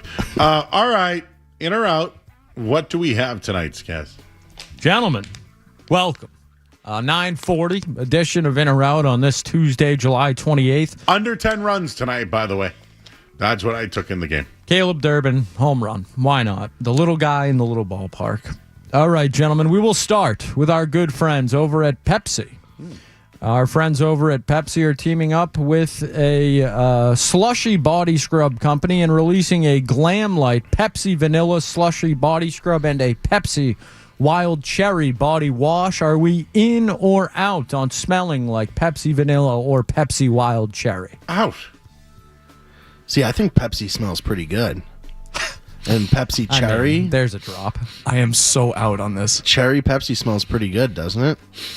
I can't remember what not I'm out, though. Like, I like the Old Spice body wash. You know, the one that Terry Crews endorses. That's what I wear. I wear Old Spice underneath, and I use my Old Spice body wash. I would take a free bottle and see what Haley says after I use it, and if she's out, I listen to the females. So. Now, Joe, before you went into studio tonight, is there anything you sound like did? Christopher Walken. Now, Joe, before you went into studio tonight, is there anything you did? Me? Yeah. I put on deodorant before I entered the studio. What kind of deodorant do you use? Degree. For men. For men. Well, Joe, I didn't want to, it was sweaty in there. It's set 80 degrees in there. As I was starting to sweat, and I was like, I don't want Joe to smell me. What kind of deodorant do you wear, Skaz? I'm a speed stick guy, I think. So you use the stick. Yeah. Derek? Old Spice. I'm an Old Spice guy. Yeah. And I'll only buy the white. The Fiji? I won't. Yeah. I like the Fiji. I got the Fiji. That's a good one. But I won't buy the clear because sometimes it actually gives you a rash. I don't like the clear either. And out on the clear. And I like the spray sometimes. Actually, I think I'm using Harry's deodorant. I think I'm on that. The spray right reminds me of like a high school locker room, though. Oh yeah. If there is anybody out there that would like to send us like some sort of sponsor the night show's hygiene. I mean, we need it. So Absolutely. I'll share this quick story. When I was in high school, they sent 300 deodorants of Secret, that women wear. Mm-hmm. And let's just say that the Secret ended up in the men's locker room. And I was playing a game, and I remember like the other team being like, "Man, y'all smell like women's deodorant." The whole entire locker room was wearing Secret. Because that's all we had. Like, I wasn't going to go buy a stick. I'm in on wearing women's deodorant. You know what? It smells better sometimes. How do you feel about sharing deodorant? Oh, with another person? I mean, my fiance. Well, yeah, I'd share it. Yeah, if it's an occasional, like, oh, hey, I need to borrow your deodorant for this situation. Every day is like, oh, I don't want them or me sharing deodorant every day. But I do like Secret, Joe. It smells pretty good. If I use my girlfriend's shampoo, I love that. I smell nice and flowerful. Everything good back there, guys? We're getting Derek to training camp. That's all. Oh, yes. Okay. Yeah. Do I get to go? Can I go with Derek? You're with the running of the jorts down there, Street Team Joe. You're running. I want to be asking AJ Brown questions. Yeah, what are you gonna ask him? Hey, what's your favorite Philly cheesesteak? Yeah, hopefully none. He's going to say, I'm a chowder guy now. Would you like to join Joe and I? No. Oh, yeah, in the North You End? should ask him, did you have a better left hand than Jaylen Brown playing basketball growing up? Has Jaylen already been the smartest cousin in the room? Who's the smartest cousin? That's going to be an interesting debate between them two. All right, next. Gentlemen. We're out, right? I'm out? Yeah, I was kind of in, but you guys bullied me to be out, but I'm in. All right. I like the smell. Joe, I would gladly take you as my +1 at training camp. Thank you, Derek. We will go to Wendy's for this next one. Wendy's has dropped new Buffalo Shaker fries with Frank's Red Hot. Are we in or out on Buffalo Shaker fries from Wendy's? I'm assuming it's just a buffalo rub over French fries, and I'm in. Wendy's, bless you. Are you just a one sneeze guy? Just a one sneeze guy. I sneeze 2-3 times. It does smell like a funeral though when I sneeze. What does that mean? Yeah. What could that possibly your sneezes smell? Yeah. You ever go into a funeral parlor and it's just like a bunch of sad dead flowers and death? That's what your sneezes smell like? That's what my sneezes smell like. Is that normal? No. It's not normal. Not even at all. remotely normal. Yeah. It's like you ever go to a wake and you're just shaking everyone's hand and giving your prayers. That's what it smells like. Like it's uncanny. It smells like death. I don't know what else to say. Like right now, I literally smell like death. Like I could die. Hang on. Smells like a funeral home when sneezing. A strange smell like a funeral home, often a mix of heavy flowers, lilies, or sweet chemicals when sneezing, is usually caused by parasmia, a sinus infection. No. Sounds like or your Lyme trapped disease. Scent This is real. A quick Google over here says sneezes smelling like a funeral home can be due to trapped mold or mildew. Oh, we know I have that issue. SIRS. So you see, we already cracked the case. You got mold and mildew, and SIRS is the inability to take chronic inflammatory response syndrome. You have a tough time getting toxins out, including mold. I've known that. Take medicine for it. There you go. That's why your sneezes smell like a funeral home. A sentence I was totally prepared to hear tonight. I'm out on the fries. Do you think you have trapped bacteria in your mucus? Yeah, I mean, that's a known thing. That's what SIRS is. Look at him. He's full of mucus. So, quite frankly, you have parasmia. He's moldy. I'm mold. Yeah, I got a mold issue, but I'm working on it. Does your breath ever smell? He doesn't have halitosis. Yeah. No, I'm asking. No, I don't really notice that. I can't believe. But it does Googled smell that like a and it was funeral. real. It literally. I don't want you to come over here and smell my. I'm not sneeze. coming over there. But you'll be. Derek? I don't know if we can get in trouble with Jim if we had Derek. Is this the first time you've ever heard of this? I've never heard of this. I've never heard anyone say my sneezes smell like a funeral home But before. then No. a Google search, Quick tells you Google it's search, true. and it checks out. I literally Yes. have the condition, sirs. Can't get the mold out of my body. I have to get a binder in the mix, and it can slowly excrete it. You need to take some mushrooms. You know those mushrooms that help clear out all Dr. your poop. Joe. You need to take some acid. I saw it. I saw it on TikTok. Oh, there we go. It's called Rise. You ever saw it? RYZE. Yeah. And it gets all the poop that's been in your body for years out of your system. Well, that's what the binder is supposed to do. Trust me, you can ask Skaz. I've already unloaded a couple times. I mean, what are we doing? Next. Gentlemen, we'll head over to our good friends over at Crumble Cookie for this next one. They have revealed a flaming hot Cheeto-inspired cookie. It's a lime sugar cookie topped with tangy cream cheese frosting and crunchy spicy cheese crisps. Gentlemen, are we in or out on the flaming hot Cheetos Crumble Cookie? I'm out, Joe. I'm sorry. Dude, I have to be out. I love hot Cheetos. I love crumble, and I love that lime cookie. I don't know if I like it all together, but you know what? I'm in. I'll try it. I'm out. I think this is an act of desperation from Crumble Cookie. Who likes Crumble Cookie anymore? I don't think we're going to see Crumble Cookie for the next couple years. Hot take from Derek. I love crumble. I prefer Insomnia cookies. Well, you're from the South Shore. All right. It's actually a closer Crumble Cookie to me than an Insomnia, but okay. What about Mary Lou's? You a Mary Lou's guy? No, I used to get the Funky Fanabla. That was about it. I'm sorry? What? The Mary Lou's Funky Fanabla. Let me give you a... Funky Vanilla? Funky Fanabla. Funky Cold Medina? Okay, it is an extra specialty ice drink from Mary Lou's. It has whipped cream, chocolate rim, mocha. That's not coffee. No, it's not. It's not coffee at all. It's like a milkshake with mocha in it. No, that's South Shore. Yeah. You saying Mary Lou's or the Funky Vanabla? Mary Lou. Both. Both. Next.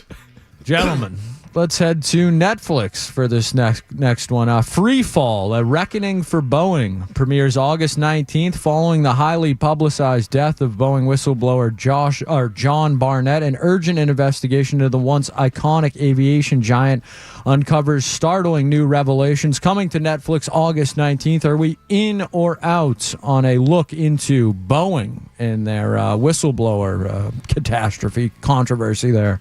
Does nothing for me. Out. I'm in because I've never heard about this story. I'm also out. Completely out. Gentlemen, are we in or out on Jimothy the Raccoon? Who's Jimothy the Raccoon? I'm not too familiar with the situation. I know he got put on the Roku home screen. Skaz, do you have more context on what Jimothy is? He's a raccoon that I've seen all over social media the last couple days. I was pretty much going to hope you guys were going to... If you Google him right now, he'll walk right across your screen. Well, hold on. What? Yeah, it just happened to me just now. What's your favorite animal to see in the wild, Joe? Oh, he does. He's like in running our across the area. screen. Realistically, in our area. Like if you saw that's a cool fox. You know what I hate? Like if I go out, let's just say I went up to 109 and met you guys. Yeah. I might hit a deer on the way. You don't like seeing one deer? night coming home from the Lotus, deer staring at me right in the eye, middle of the 109, and I'm like, what am I going to do about this? I one time loved that I saw a bear on the Kangamegas Highway once. Oh. You know, out in New Hampshire. Yep. It had a cub too. It was holding a Oh, cub. that's scary. Yeah, you don't want to go near that. But that was cool. Yeah, I saw it. You know, the Kangamegas is. You know. What about you, South Shore boy? What do you see? Yeah, what do you see for nature up there? I see a deer when I pull into my driveway. Like there's a deer on my lawn just looking at me as I pull in. Some turkeys. The turkeys you don't mess with. Bro. No. They could hurt you? Oh yeah. And they can fly. Don't let them tell you they can't. Oh, they can fly. and Yeah. they can wreck you. I see deer, bunnies, all that stuff like every day, pretty much. I told you I saw a fox on the water in the Cape. Just in the resort, boom, right up on me. And I'm like, what the hell? And I went, foxy lady. Foxy. Have you guys seen coyotes recently? Freaked me out, bro. Oh, yeah. I got them right in the backyard. Yeah. There's a lot of sketchy stories about coyotes attacking dogs, and I don't like that stuff. I'm a city kid. I got a big dog. Good luck to the coyote. I'm a city kid, and dude, there was a red fox at the George Wright in the golf course all the time. But like, you never saw turkeys in the city, but now like they've been appearing more and more. Mm-hmm. But yeah, I'd freak out by seeing anything.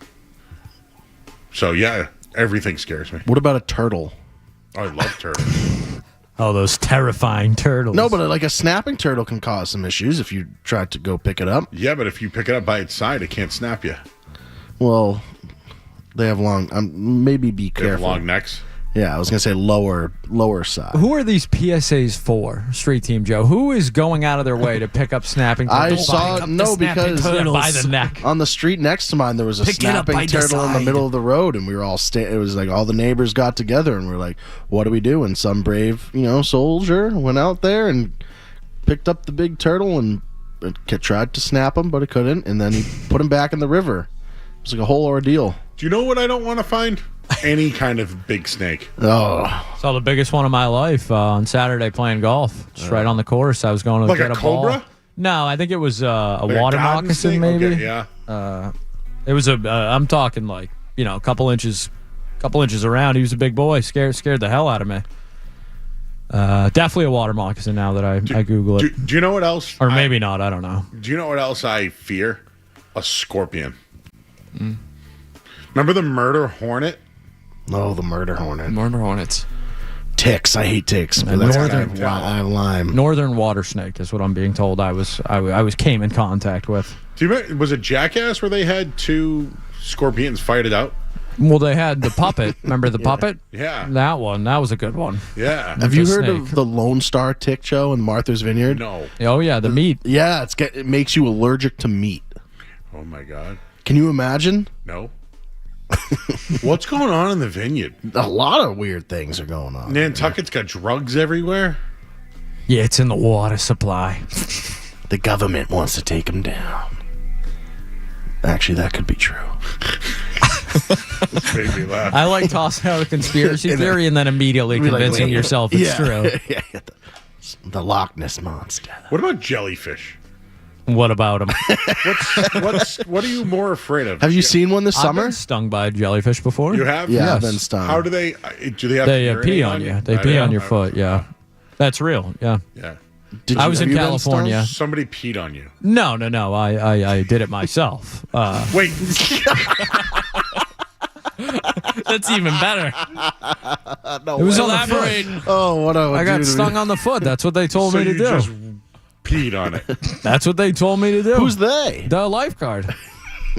I was in California. They I wanted was, you to do it. Well, he wasn't. I wasn't going to let him do it. If the lifeguard comes up to you, Joe, and he says, "You want me to do it, or are you going to do it? Who's doing it?" I don't know if I can do it. What do you mean you don't know? I'm in pain. I just got. It's not that bad. Yeah, It's but like a bee sting. What if Joe got stung on his back and he doesn't even have an You option? gotta have a to good do it? friend. I was No, gonna they say, have the like foot's a a convenient spot. They have like a solution too, in like a spray bottle that's like you know- Shark or jellyfish? Give me the jellyfish. Jellyfish. Yeah, it wasn't that bad. It wasn't like a manta ray or whatever the hell they're called. I have not seen a jellyfish this year, but when I go to Nahant Beach, they're everywhere. Yeah. Gloucester, you didn't see any? None. Wow. Horseshoe crabs? I haven't seen many. I was also a kid with my very Italian grandfather, so he could have just been effing with me and like peeing on it means nothing. Dude, again, like I told that's you. completely I grew possible. up Italian. They said whatever, and I believed it. Yeah, of course. It just whatever they said. Yep. No, you should not pee on a jellyfish sting. Urine is not an effective treatment and can make the pain and irritation much worse. So yeah, I'm sure that was just my grandfather having a laugh. Oh man. Which good for him. God.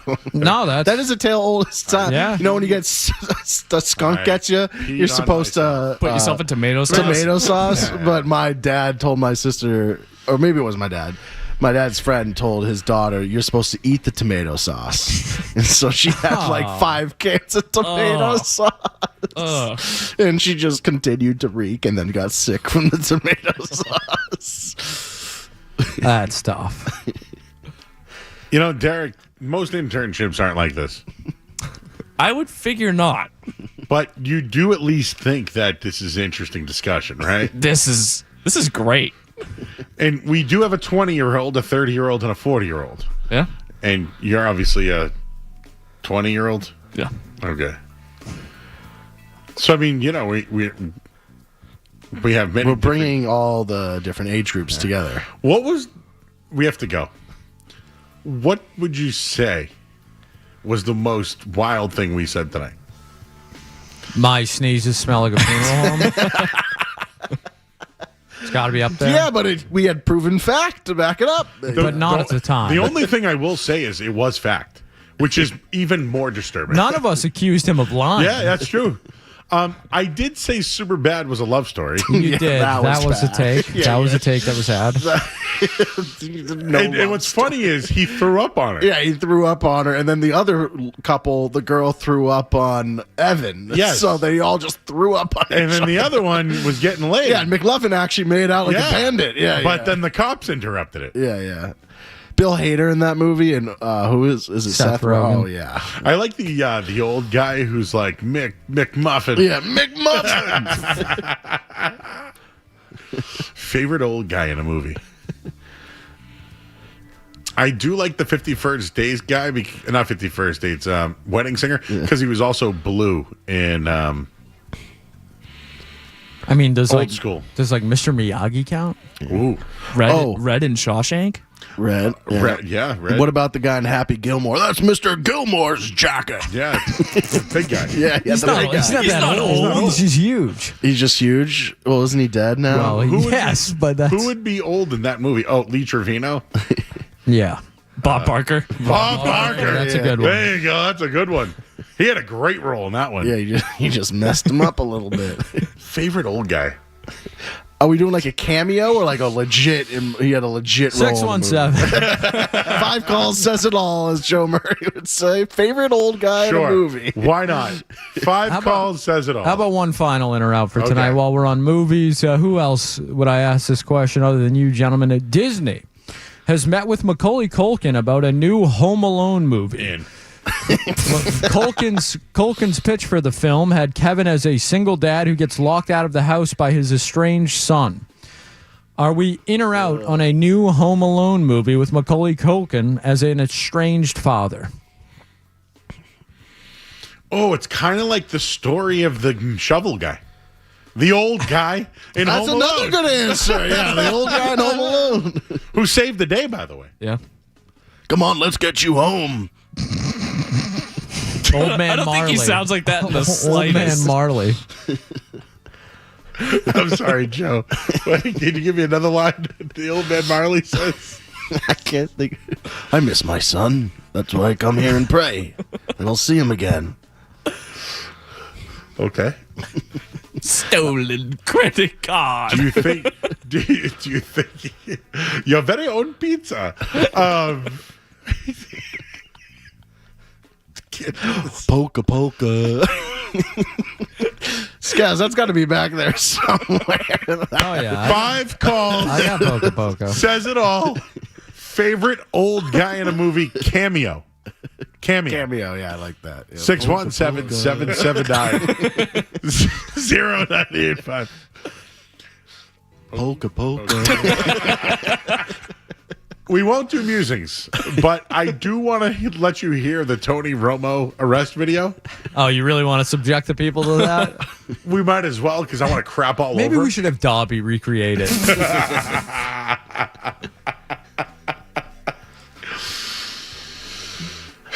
Do you think he had a key scratch on the side of his car? Get it? Pulled my key into the side of his pretty little souped-up four-wheel drive. Carved my name into his leather seat. No? He took a Louisville slug at both headlights, slashed a hole in all 4 tires. Baby, next time he'll beg before he cheats. Oh, baby, next time he'll beg before his DUI. All right, 5 calls says all favorite old guy cameo in a movie. We'll do that next here on 98.5 The Sports Hub. You're listening to Joe. You heard Red Sox and A's, no score. Jake Bennett on the mound. Curtis Mead has a broken wrist, and Nick Sogard's up. All right, 5 calls says it all favorite old guy cameo. Let's talk to Chris in Columbus. Hey, Chris. Hey, Joe, love the show. How about that old guy from Big Daddy, which is an underrated movie, in my opinion? He's the guy who says, I had a couple of Chardonnays. What of it? Oh, yeah. The old guy from Big Daddy, yes. Yes. Stole every scene he was in. I don't remember his name, but he was some old codger. Yep. Old Chardonnay, what about it for? I had a couple of Chardonnays. What of it? Thanks, Chris. Oh, I hung up on him. I'm sorry. I love this. I love where this is going. But good movie though, Big Daddy, underrated movie. Derek, have you seen Big Daddy? Might be a little pre your time. The guy I in have that, seen Big Daddy. I was gonna say that guy is Edmund Lindeck. yeah. Is his name. So he is also the old guy in the weed smoking movie with a McLovin type though. Road Trip. Remember when he gets real high? He's Barry's grandfather. Yeah, and he goes, "Why don't you tell that to make me some blueberry pancakes?" The dog talks to the old man, and he's took the Viagra. You guys know what I'm talking about, right? No. Yeah, he's the old man. He smokes weed with the guy from Road Trip. Come on! I haven't seen this movie. And they're sitting there, and he's outside. He's, man, this weed's really good, and the dog starts talking to him. No, it's him. All right, there's 5 calls, says it all. Let's talk to Bob in Lawrence. Bob. Hey, Jack Warner was a pretty well-known actor in the 70s. He, All the President's Men, bunch of important movies. But by the 90s, he was playing Artie Lang's father in Dirty Work and wanted them to get him a whore. Because Dirty Work, now that I'm thinking about it, Artie Lang's father was Pops, right? James Warden? Yes. And there's probably some things I can't share in this one. Well, the first scene he's in, he's reading a magazine called Impotent Old Men and Whores. Yes. And Norm Macdonald, trying to remember the scene. That's a good one, though. Thank you. That is a good one. And I didn't think about it, but you did. So thank you, Bob. I appreciate it. All right. How you doing? Enjoying the show as usual. All right, buddy. Thank you, man. My call screen is frozen, of course, for our 5 calls says it all, Skaz. Why don't we do Tom in Denver, if you can pull him up. What's up, Tom? Hey, what's up, Joe? Jack Palance and Batman. You, my number one. Wait a second. Do that again. Which Batman was this?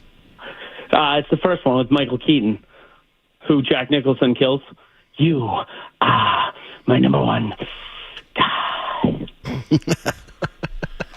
I am rewatching all the Batmans, Joe. I started that 2 nights ago. You know who he's talking about, Joe? Nope. I'm trying, though. Come on, Joe. You're my age. Come on. No, I know. What I remember is Jack Nicholson, and he had this guy with the cap on that he would talk to. But I don't remember him being old, though. Who was a better Joker? Heath Ledger or Jack Nicholson? Oof, I think Jack was better, but... And Bob, remember, I mean, you are my number one guy. That one, right? It's Heath, and it's not close. Yes. Okay, I got you. Thank you. I appreciate it. All right, love you, Joe. See ya. Thank you. Well, we must have had people dropped off, so they must have had the ones that the other ones had. How about Sam in Framingham? Hey, Sam. What's up, Joe? How you doing, big dog? Good. Good, man. But just really quick, TikTok Lives, I love them. I love them. I live for them. Okay? Best part of the night. They're friggin' awesome. TikTok Live, No, yours. You go live on TikTok, and I'll jump in, and you're just like vibing out. It's just a vibe. You know what I'm saying? I've done it a couple of times. So you think I should do more? Yeah, definitely. Joe, I'm in there. I gave you the rec for 45 Grill in Medway and Rico's Walpole. Yes. I haven't been to Rico's yet, but I know the Medway. You got to go. BJ Rap. And it's not a plug. I've been going there since high school, but they're awesome. Rico's Walpole's awesome. You got an old guy for us? Yes. Sean Connery in Last Crusade, Indiana Jones. He's great. Unbelievable. My thing though, does he play an old guy? Like he's just old? Yeah, he plays Indy's dad. Yeah. The Rock. He's a machine. I'm telling you right now, an absolute machine. So versatile. Yeah. Anybody else? No, that's like my favorite one, to be honest. All right, man. Well, I appreciate you listening. Thanks, Joe. You're a freaking machine, dude. Keep it going. Thank you. I don't want to be a machine. What about the old guy in Rudy? Oh. You're 5'0" nothing. 100 and nothing. Well, he's not old, is he? Ain't got a speck of athletic ability on your body. If anybody's old, it'd be, this is the best view of these beautiful blue eyes I've ever seen. Yeah. In this lifetime, son, you don't have to prove nothing to nobody except yourself. If you haven't figured that out by now, it ain't never gonna happen. Prolotherapy!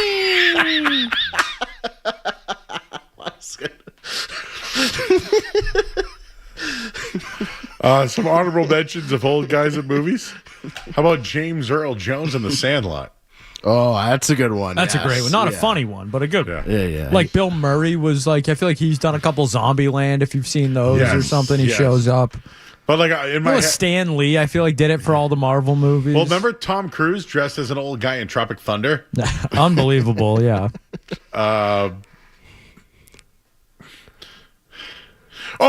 Is Will Ferrell considered old in Wedding Crashers? What was his name in that movie? He wants to go to the funerals. Speaking of funerals. Yeah, he was the one who got Chaz. Is he old in that? Well, I mean, he lives with his mom and he wants the meatloaf, right? Ma! The meatloaf! Master gave Dobby sock. Is Neil Patrick Harris and Harold and Kumar old? No. He's a young man. He's a bachelor in that movie. Okay. What about Keith Richards in Pirates of the Caribbean? I mean, he's not funny, but yeah, he's old. He looks old as hell, too. When I look up funny old guy cameos, Billy Crystal shows up in The Princess Bride. Oh, I got one. I mean, he wasn't that old. Morgan Freeman in Dark Knight. Yeah, he was Alfred, right? Yeah, I thought we were doing funny. Now you guys are just doing old guys in movies. You're right. Yeah, remember this old guy in a movie? Anthony Hopkins was pretty old. Ed Harris Val is pretty Kilmer? old. Remember Val Kilmer? Walter Matthau. Now he was old. Stan Lee was in Mallrats. He was old. What about Mel Brooks? He's old. Also old.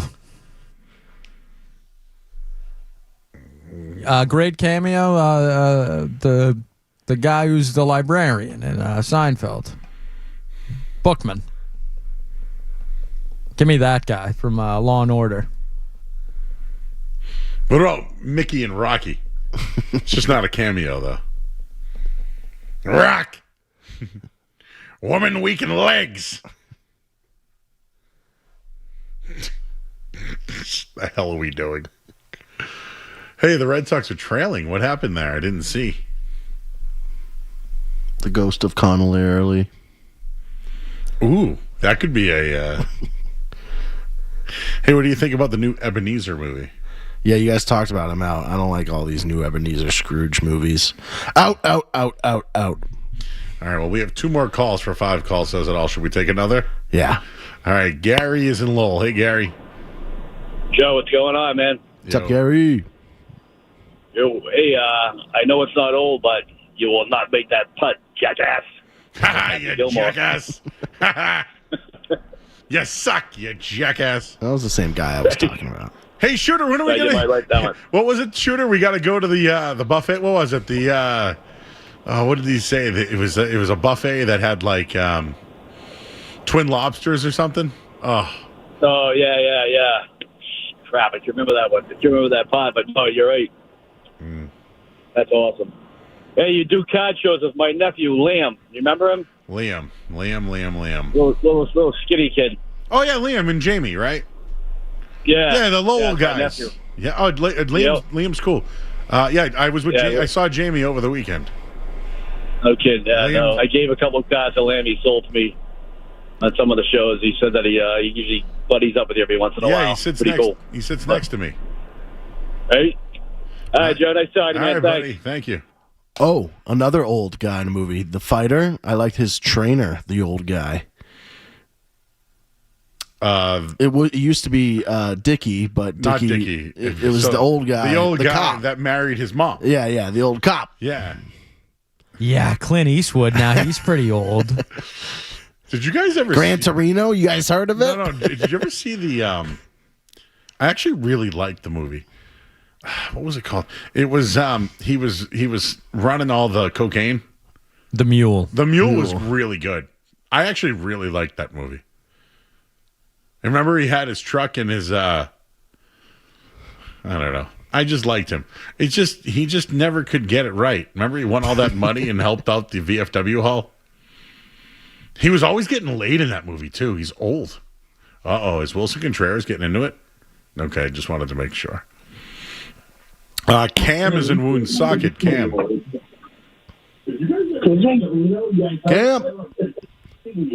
Cam. You're on, Cam. You're on the air. This is Cal. Cal. How old? Hi. How are you? This is Joe. This is Joe. How you doing, bro? It's the big boy. What's up? Oh, dude, I'll tell you this right now. I friggin' love your show. Thanks, love dude. it. That's awesome, bro. Yeah, I was gonna say Mickey.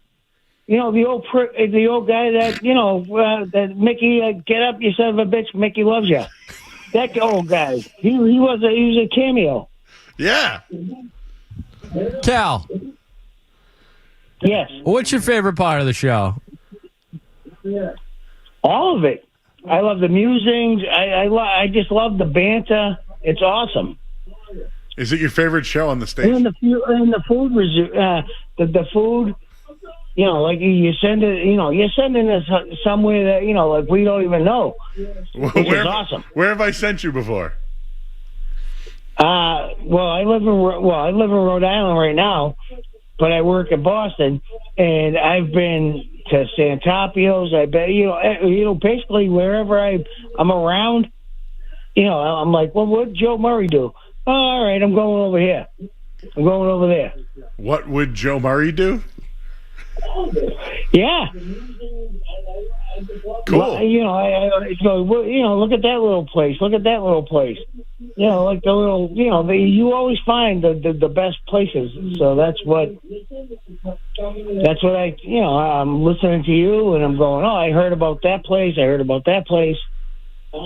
What's your favorite show on the station? I ain't gonna lie to you. I ain't gonna bullshit. It's gotta be Saturday. Sorry, I hung up. Dummy up as shows. What show do you think he was talking about? He said Saturday something. I would say, Saturday. My guess has to be either Leroy and Cerrone or Gasper and Murray, right? Yeah. Those are our staples on Saturdays. Do you know, I have no luck when I ask somebody. It's always the follow-up, Joe. Who their favorite show is. It's. I'm going to be serious. No one has ever said this show. Man, that time Tommy came in, Tommy from Linton, literally had him on the air. Literally, like let him on. Joe, you might have been there, Joe. Yeah. I'm on the air. We're having a good time. Like he won like a memorabilia or something. We were doing giveaways.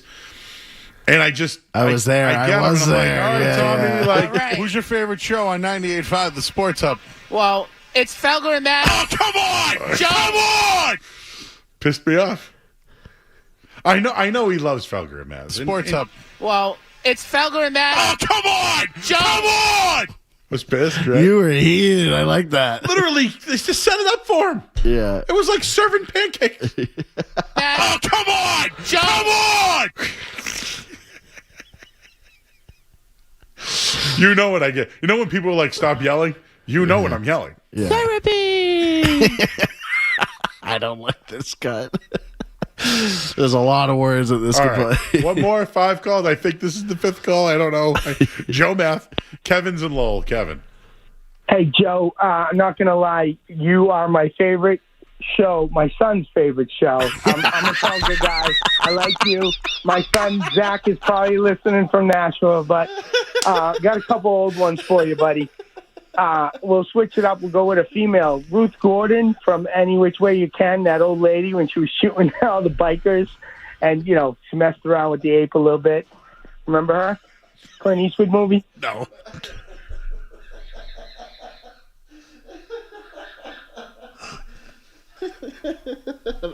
I'm not gonna lie, Joe. You're my favorite show. Wait, my son's favorite show. My favorite show is Silver. Oh, I'm glad everybody's laughing. Yeah, Joe, I just want to call in to say you're my favorite. Well, you're my son's favorite. I'm a Felga guy. He did say that. I thought he was coming in like all heartwarming. He's like, Joe, you know, you're my favorite. He's like, well, actually, you're my son's favorite. I like Felga. How scared was Tommy after that? Was he scared or did he hold his ground? No, because he would have been lying if he said I was his favorite show. Yeah. And he's not a liar. What about Justin? You think you're Justin's favorite show? Yep. And we need Justin calling in saying He calls in. No, Justin calls in all the time. I'm crying. I'm literally crying right now. No one says it's my favorite show. Hey, I just like to call in. You're not my favorite show. Felga's my favorite show. Hey, Joe, I'm not going to lie. You are my favorite show, my son's favorite show. I like. Chris checking in on Twitter. Old guys, Hickey and Rocky and Chubbs and Happy Gilmore. Who's Hickey? Oh, Hickey's the guy, the one you're talking about. The guy that helped him before George Burns. I remember him on Fresh Prince, and he died. What was he in Fresh Prince? He was a patient. A dead guy. No, he's a patient in the hospital. Wore a hat. And I think Will was getting his tonsils taken out, if I don't remember. Okay. And when he woke up after getting his tonsils out, he asked for his boy, and he was dead. Oh, that's good memory. Yeah, and then I've watched. Believe it or not, I've watched a lot of Fresh Prince in my life. Did you know the mom switched characters? I did. Yeah, I didn't know that. Did you know that Trevor's husband killed himself by accident, proposing to her by bungee jumping? Really? Yeah, Trevor was a big TV guy. Okay. And who's Trevor? Trevor was Hillary's fiance or boyfriend. Okay. And he actually died in real life. No, not in real life. Oh. On the show, he went to propose to her by bungee jumping, but the cord broke. Hillary, will you? Oh, okay. And she's like, I what? vaguely remember that. And then she became a widow, even though they never got engaged or married. I like that show. Me too. Will was so funny. What happened? I became Will Smith, and I don't rap because I don't do that, so don't smoke crack. Bum, bum, bum, bum, bum, bum, bum. Hey, Joe, I'm not going to lie. You are my favorite show, my son's favorite show. I'm a Felger guy. I like you. My son, Zach, is probably listening from Nashville, but got a couple old ones for you, buddy. He even talked about some woman on a bike making out with an ape. That's what he said, and I didn't pay attention to that. I missed that entirely. I didn't even, I heard it, but all I could think of was Police Academy with the girl that was in that, the cop who got with Hightower. Not Hightower. The other guy. Never mind. Man. Remember her? Clint Eastwood movie? No.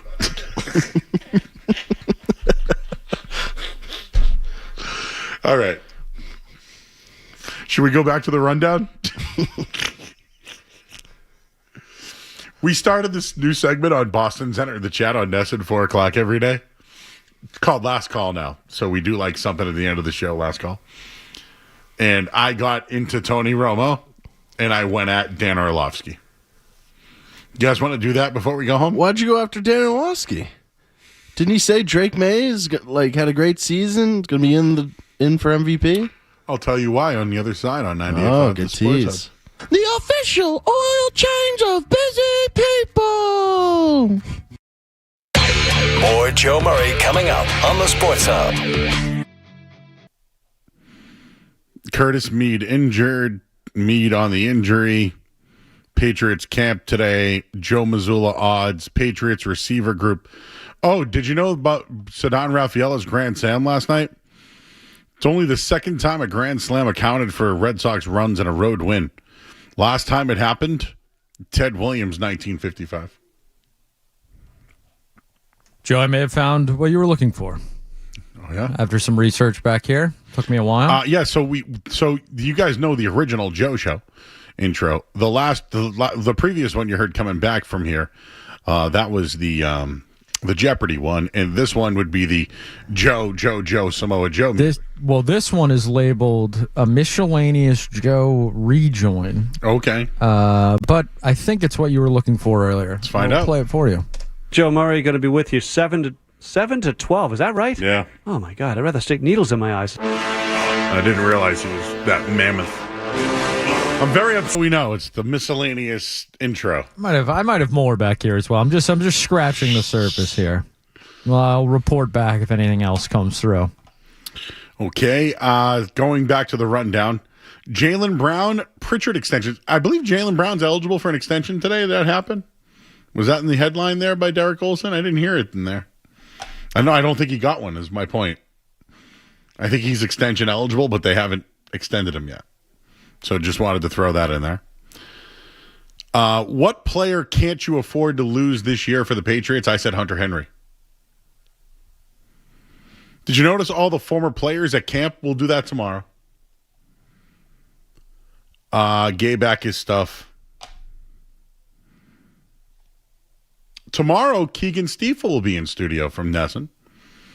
So we'll have Keegan in tomorrow and do some Patriot stuff. But, Skaz, I feel like we should play. I haven't vetted the audio, and I don't know if you have either. Not all of it, Joe. It was long. But is it clean? That I don't know. We can. Can we just hear the beginning of Tony Romo getting pulled over? Give me 1 second here. For those that don't know, Tony Romo arrested this week for operating while intoxicated or under whatever. I don't know what it was. But he got pulled over. The video came out today. And, it's interesting because... Deputy Corps, Milwaukee County Sheriff's Office. Were you speaking on speaker back there? I was. I didn't even know you guys said that. So sorry. All right. Reason for my stop today. Yep. That was what you said. Yep. Gotcha. Reason for my stop today is the unsafe passing on the right, the lane deviation. Say it louder. I'm sorry. Unsafe passing on the right, cutting across the gore. Obviously, the gore? Yes. It's the marked area. Gotcha. Where are you coming from? Well, I live in Dallas, so I came in to visit Grandma and Grandpa, so we're here. I'm going to meet them, but I got the gore. You got the what? The gore, you said? Yeah. That's what it is for you to cross it? Yep. Yes. I got what you're saying. You said and I you were crossed coming it. from Grandma and Grandpa? What did you say? It's really hard to hear you, dude. I can't hear you either. I'm yeah, sorry. I know. We got to basically yell at each other, I right? feel like I'm yelling at you. Okay. All right. Okay. Where are you coming from? The golf course. And I'm going to meet Grandma and Grandpa. Okay. All right. I'll take a driver's license from you. You got it. What's your name? Deputy Corps. So I want to meet Grandma and Grandpa, and I passed the gore, which is the place you're talking about letting the traffic over. I got it. You're saying I went over the white line. What's a good phone number for you? So that's that. I mean, it goes on for 5.5 more minutes, but yeah. Do you know that so, guys, I'm not a professional, but I was told that professional athletes and NFL players are advised not to take breathalyzers. That's at least what I've been heard or told. It obviously leads to an instant arrest, but it is easier to fight charges than have them dismissed. So that's at least like what I've heard. You know what I like about this though? He didn't drop that "Do you know who I am?" He did not, no. Which, I mean, what a low bar to have, but yeah. Do you think he threw Grammy and Grandpa under the bus? I mean, yeah, sure. Is there a Grammy and Grandpa? I mean, good for Tony Romo. I don't have any grandparents left, so Yeah. shout out to him if he does. He's an older man than I am. What would you do if you pulled over an athlete? Like, you want that news story? You really do? Joe, you got to do your job. Can't let a guy drink and drive because he's Tony effing Romo. What the hell do I care? Just throw him in your He's car. a loser. Yeah, I don't know, Jim. I shouldn't have got behind the wheel, Tony. Dobie. Yeah, don't be a... Dobie wouldn't approve of that, would Yeah, Tony Romo stinks. Don't be an idiot. You get $1 million. Tens of millions of dollars. Get a driver, you boob. It is true. Get it. I mean, yeah, I'd be calling my guy at A+ coach here. You know, we as an advertiser at the station. Oh, okay. If he's listening, I saw him at a card show recently and told me anytime I need a ride to let him know, just don't bother him on a certain nights. Imagine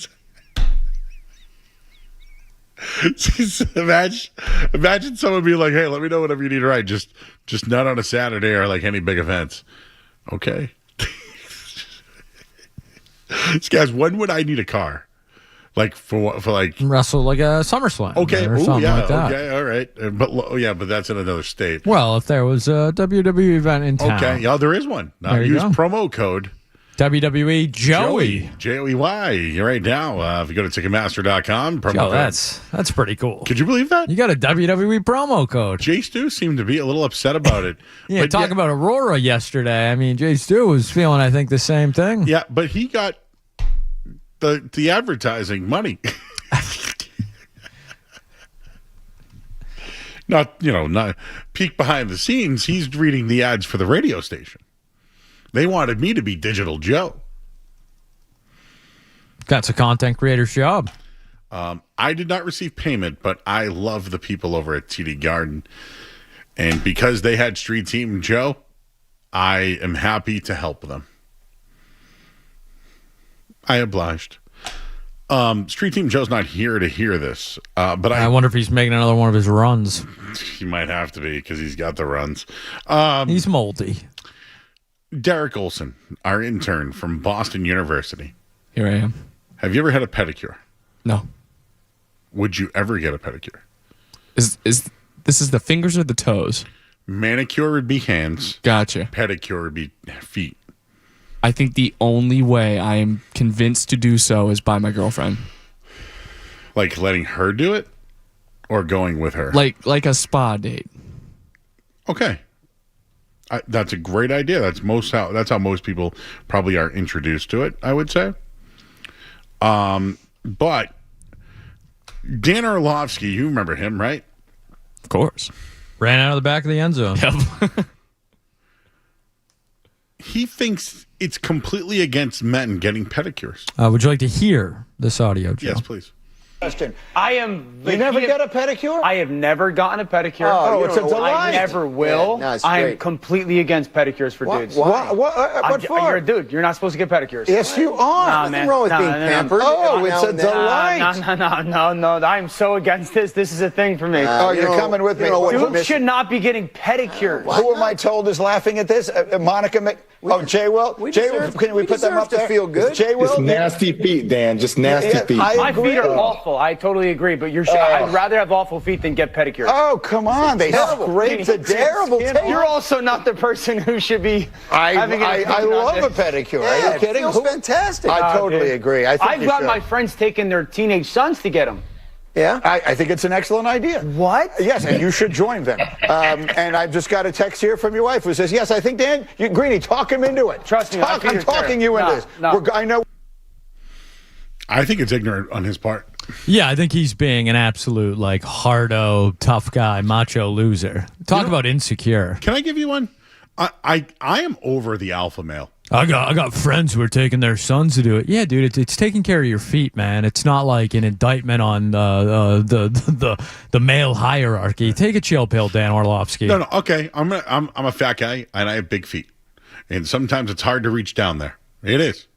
I'm admitting this is does that make me less of a man, or I'm soft that I get a pedicure? No, Joe. I think you're taking care of yourself. Yes, and sometimes it's I just rather have someone, I don't know, straighten my nails and, exfoliate my feet and my lower ankle area and shins. I'm perfectly fine with him being like, I don't like a stranger touching my feet, but that's not his point at all in this. He's being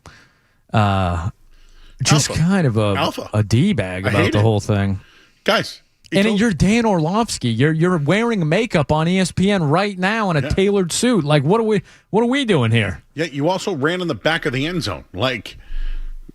And his haircut sucks. Just not the guy. I mean, not that anyone should be delivering this message, but he thinks he's in the 1950s. Just take care of your feet, man. You're on your feet all day, every day. He's an NFL pension and gets paid by ESPN, and he's still walking around with crusty toes. That's pretty embarrassing. But you know how much healthy it is for you to get this done? You especially when you get older, you can get infections in your toes. I don't know, man. Listen, I don't practice the greatest hygiene, but let me tell you, before summer starts, July 3rd this year, I put my feet up. And Miss Nancy took care of my feet. They clipped my toes. They got in between the jam there. They let me soak my feet. There's nothing more insecure than caring strongly about what anyone else is doing, especially to their own body. Dan Orlovsky is just the worst. He sucks at his job. He's insufferable. His own boss doesn't like him. He gets in trouble over there all the time. He's doing papaya gambling stuff. He got in trouble for that. His haircut sucks. He was bad as a quarterback. Tries to get hired by front offices. Tim Bontemps got hired before him. That's an indictment. I mean, the guy stinks. What do you want? Okay, thanks, guys. Yeah. I mean, you fire a guy like Carl Ravitch, who all he does is want to talk about, the actual sport and baseball, cover the Little League World Series, and I have to listen to Dan Orlovsky preach to me about Ty Simpson and, go F yourself, buddy. By the way, I bet you Carl Ravitch gets a pedicure. Absolutely. He's a smart, man, cares about himself. Yeah. Dan Orlovsky's wife. Good luck to you. Yeah. Jack is asking who has toe jam. I'm not saying I have toe jam. Well, not anymore. You got a pedicure. They take care of the toe jams. By the way, they exfoliated my feet, got my cuticles lined up. I'm ready. I'm the whole entire summer, my feet have been beautiful. Absolutely perfection of toes. And I probably won't get another one until next July 3rd. But I feel like it does a good job for me for the summer. And it makes me feel good inside, all right? All right. Well, anyways, Skaz, why don't we do the hourly after this? But thank you everybody for tonight's show. Intern Derek, great job tonight by you on the headlines. Street Team Joe, excellent job. I would like to thank Dobby. Is it Dobby or Dobby? I got to get this right. Dobby? Brought to you by Valvoline Instant Oil Change. Enjoy quick and convenient vehicle maintenance this month. Visit NewEnglandOilChange.com for 15% off your drive-through oil change at Valvoline Instant Oil Change, the official oil change of busy people. For Street Team Joe, Derek Olson, and James Scaramazino, I'm Joe Murray. You want to send us home, Joe? Does he want to send us home, or did I step on your toes? Get it? Feet, toes. Yum. Let's go home, everybody. We'll see you tomorrow. Bye.